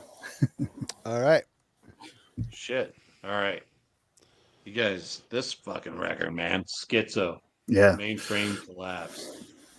Holy shit. These guys are from Italy. Another band from Italy. I think it actually has a dude from Necrodeath in this band as well. Speaking of Italy, I almost picked Day of Reckoning by Bulldozer, and I was listening to it today. I'm like, it's not brutal enough, but it's more brutal than Venom, even though it's very Venom-esque. Anyway, go ahead. I love that shit. It's a great record. I almost pushed some Bulldozer. Yeah, man, Me this too. is just fucking straight balls to the wall. Super fast, super blast beaty. Almost has a little bit of crossover edge to it as well. But man, so fucking good. The guitar tone's so fucking ripping, man. Love this shit. Then we got Explicit Hate from Brazil, A View of the Other Side. Another really, really good band that no one talks about. You can tell right there, man. They're standing on the fucking light. There's like a pool behind them. So fucking good. A little bit technical, but super rough and super thrashy. Don't know that Mellow. And then we got Flames. Yeah. Man, dude, this one, and this is double CD. Yeah. In a slipcase. But man, Flames. This one, another fucking ripper. Super brutal thrash. Some of the Dead, I think I like a little bit better, but Last Prophecy is really good as well. Really, really good. I think these guys are from Greece. Are these guys from Greece? Yeah, Greece. man, just ripping fucking thrash. And we got Asphyxia. Yeah, that one. Yeah, I forgot that one. Super ripping. Another really good. This is on Rumble Records. I don't know, man. I don't know where I get this shit, I but don't know man, either. I haven't heard of the last bunch here. Yeah. super killer. Really good. Really, Yeah. like a lot of people like this record. I just heard about this maybe like now I feel old because I'm like I heard about this like 10 years ago. But yeah, man, Yeah. really good record, even though it came out in like 91. And from I think these guys are from Poland, Turbo, Yeah, killer record. Last Warrior, man. This shit, oh my god, just destroys. And oh yeah, Krabathor, Cool Yeah. Mortification, another badass. I think these guys are from Czech. Czech Republic, yeah, or Yeah. Chechnya, or whatever the Yeah. hell. Czechia. But this is the early stuff, so way different than their death metal stuff. Definitely has like heavy thrash elements to it. Yeah. The vocals are heavy, but not super death metal-y. But yeah, badass. And then I just got this one. I got this from the drummer, Holocross, Hypercost. This album was actually never released. Just got released recently. I think these guys are from, I want to say maybe Idaho. I'm not sure, honestly. They're from the U.S. Holocross. And this album never got released. Their first album got released on New Renaissance, but this one never got released. Super banger, man. The drummer just like reached out to me, and he's like, "Hey, you want my CD?" I was like, "Yeah, okay." Badass. From Sweden, we have Captor. Yeah. Man, this is another really good, like fucking Rain and Blood on steroids on this one.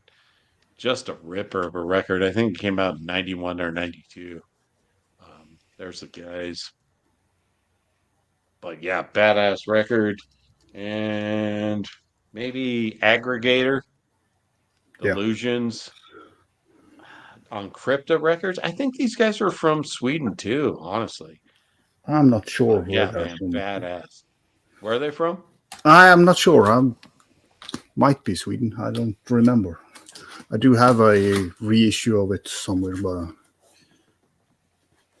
Yeah, man, this is really good stuff. I think they're from Sweden. Maybe I'm wrong, man. I don't. Here's one. When man. in No one doubt, ever guess talk- either Sweden or Germany, and you're probably fucking solid. You know. Here's a cool one that no one ever talks about. It came out in like 2002 or something, or two. Look at that Sonata? cover. You know Yeah. what? If that was Death- in a CD rack, I'd be like, I am not buying that piece of shit garbage. Death Train, dude. It's called Death Train. It's a train on death. never heard it. I want to say these guys are from fucking Norway or something, but it's Someone put oh, all man, of 3 minutes into the CD design on that thing. shit fucking kills. So fucking good. And last but not least, we have Exterminio from Brazil. Oh shit, dude! This is like Sarcophago and fucking probably Sepultura. All those bands combined, so fucking good. The drum sound, the snare, and the cymbals on this are like super loud, but it sounds fucking sick. You can tell just by the guys. Like you're like, all right, we're good. Cut out bin thrash, bargain bin thrash. Dude, we need to have a think the bargain guy- bin thrash episode. The guy on the far left has like goggles on and a helmet. Look at the guy in the front. He looks like a Make-A-Wish kid or something. I don't know. Just super fast and aggressive fucking bullet bell thrash. Oh, wait, bullet bell thrash? Is that We're making all kinds of new genres tonight here, folks. Can I Showed Idolatry by Devastation? I tried to find Devastation from Chicago, but I couldn't find the CD. So Right on.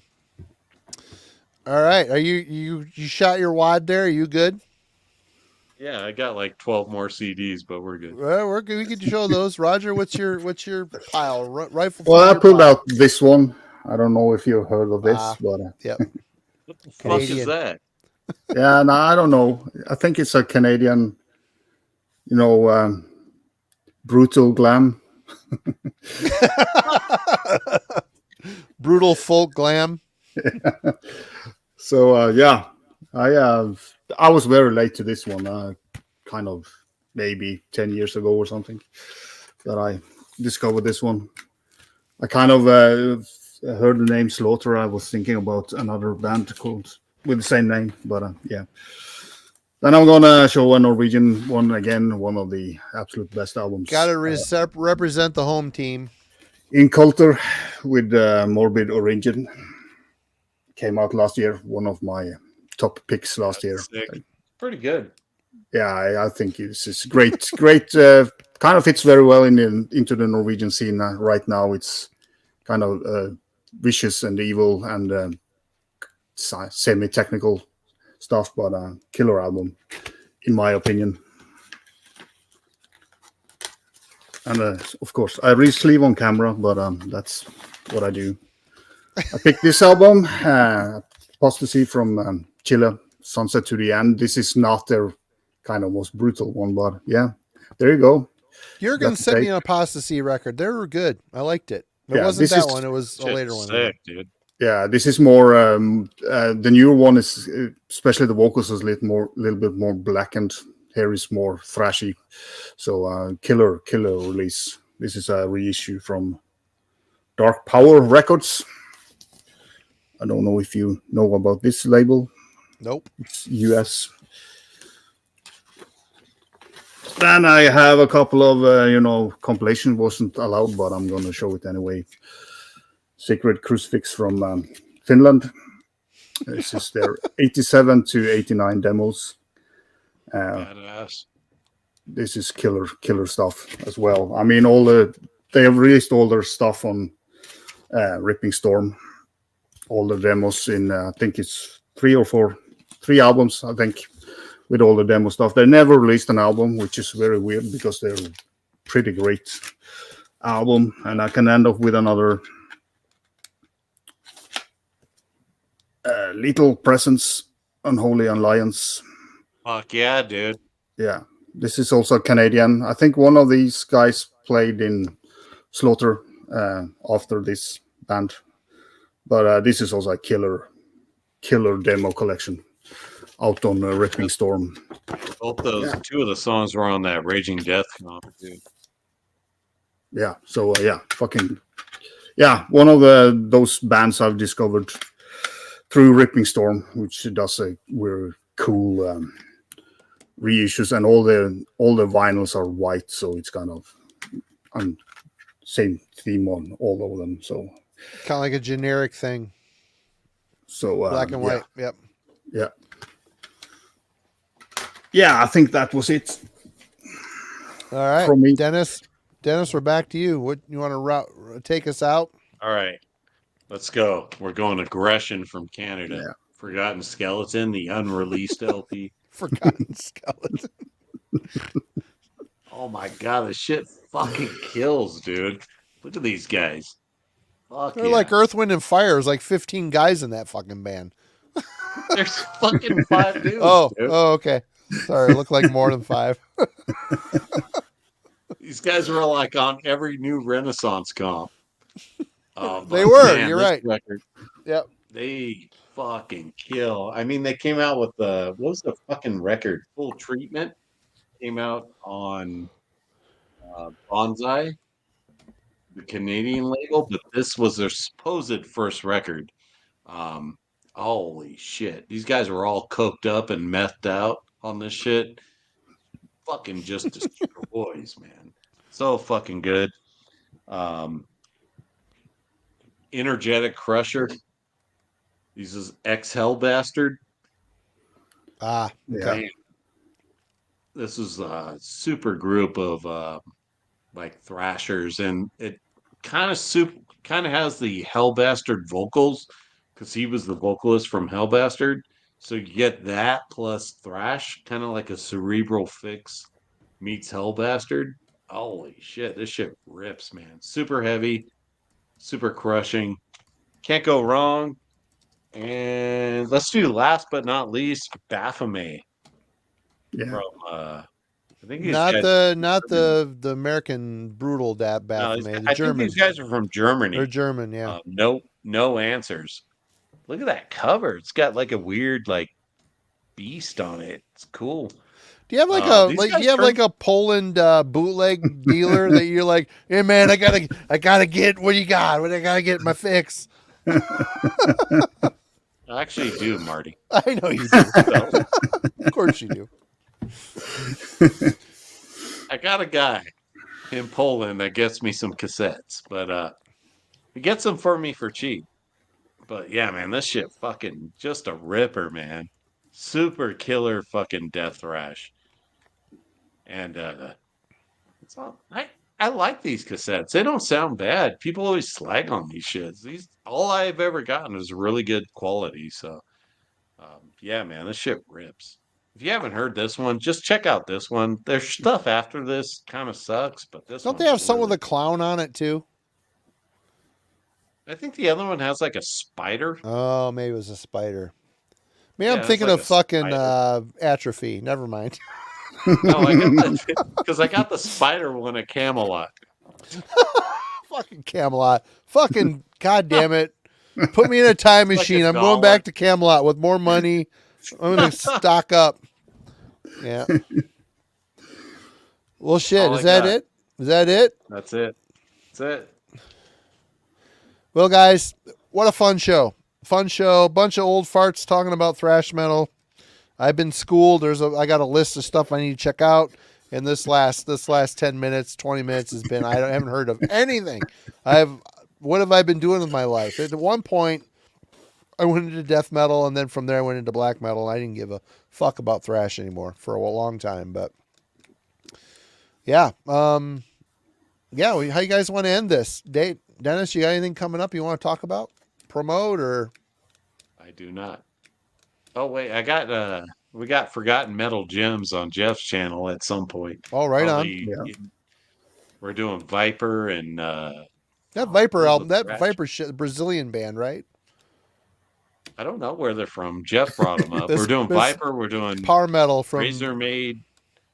We're doing Viper, Razor Maid, and Atrophy. which Atrophy? All of them. All the of 'em? first The first two. two. Yep. Good band. Good band. The new album fucking rips, dude. I have like not heard that. it yet. I need to check it out. I have not checked. And it's like, oh, the singer. Was it the singer's the only original member? Or is it a guitar player? It's the singer. It's the singer. Yeah. He has an interview with the guy. Go check out Gas Masks and Hand Grenades, everybody. Great interview channel. Jeff does a lot of awesome shit on there. Definitely go check it out. And Dennis is on there a lot too. He's, yeah, go check him out. Roger, what do you got coming up?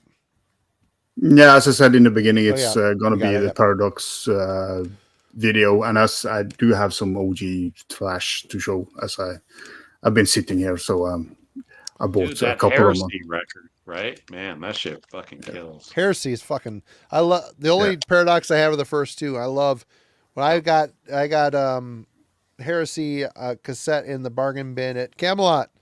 Man, that was another one that gave me goosebumps. What a great fucking album. So Yeah. good. But the newer stuff is killer as well. I mean, there's Yeah, some Jurgen told me absolute- that all this shit's Yeah. been real consistent over the years. Yeah, they've been very solid and kind of they have variated a little bit, but I'm going to look at my video. I will school you on it a little bit, so Awesome. not too much, but just give you some pointers on where to start if you want to. So yeah, Hey, can you give me some pointers on Paradox? yeah, I'm gonna do Who it. wants that? Is there someone out there that's like, God, man, I really want some pointers on some Paradox right There's now? gonna be Oh, 20 shit, of us. Roger's There'll got be a 20 video. of us that are gonna like that video because you're gonna. Yes. I need a few pointers where to go next for sure. Just fucking with you, Roger. I can take it. Oh, okay. It's a different Viper. Viper from Kansas City. I was thinking the Viper from now Jeff South shows up America. out of the blue. You say Jeff's Jeff's in the name back. 3 times, he's like Beetlejuice. He fucking shows up. Yeah, so it's Viper from Kansas City. So the Viper I'm aware of is the South American power metal. They're good. They're a good band. But anyway, that's it. Everybody, we had a great night tonight. Thank you so much. Yeah. Alan will be back next Friday for sure. Wednesday album club is Massacre. We're talking about Final Holocaust. Sue Knowles Verica review for the new Accept will be up Monday. Melanie has a review coming maybe this weekend or Tuesday for Atre Bliss. I don't know. It's some $20 spin band she did a review for. We're going to get all that stuff edited this weekend. Stuff coming out in Heavy Metallurgy. Check it out. If you're new to the channel, subscribe. We do shit all week, every week. So, Roger, Dennis, always fun. Thank you so much for jumping on tonight. I know, Roger, it's 6:30 in the morning where you're at right now. I'm sorry about that, but The sun is up. oh fuck, that's the worst feeling when you've been up all night and the sun comes up. I hate that. But everybody in the chat, cheers, give you me rule. $10. I'm doing Sharpie Analog Archives shirts with a skull on it. Hit me up. Right on. But everybody in the chat, you rule. Roger, Analog Archives, Dennis, please go subscribe to these gentlemen. Links in the description, and have a good night. Don't hang up, guys. We'll chat here for a minute. Yep. Yep. Cheers, everyone. Have a great weekend. Cheers, guys. Thanks, guys.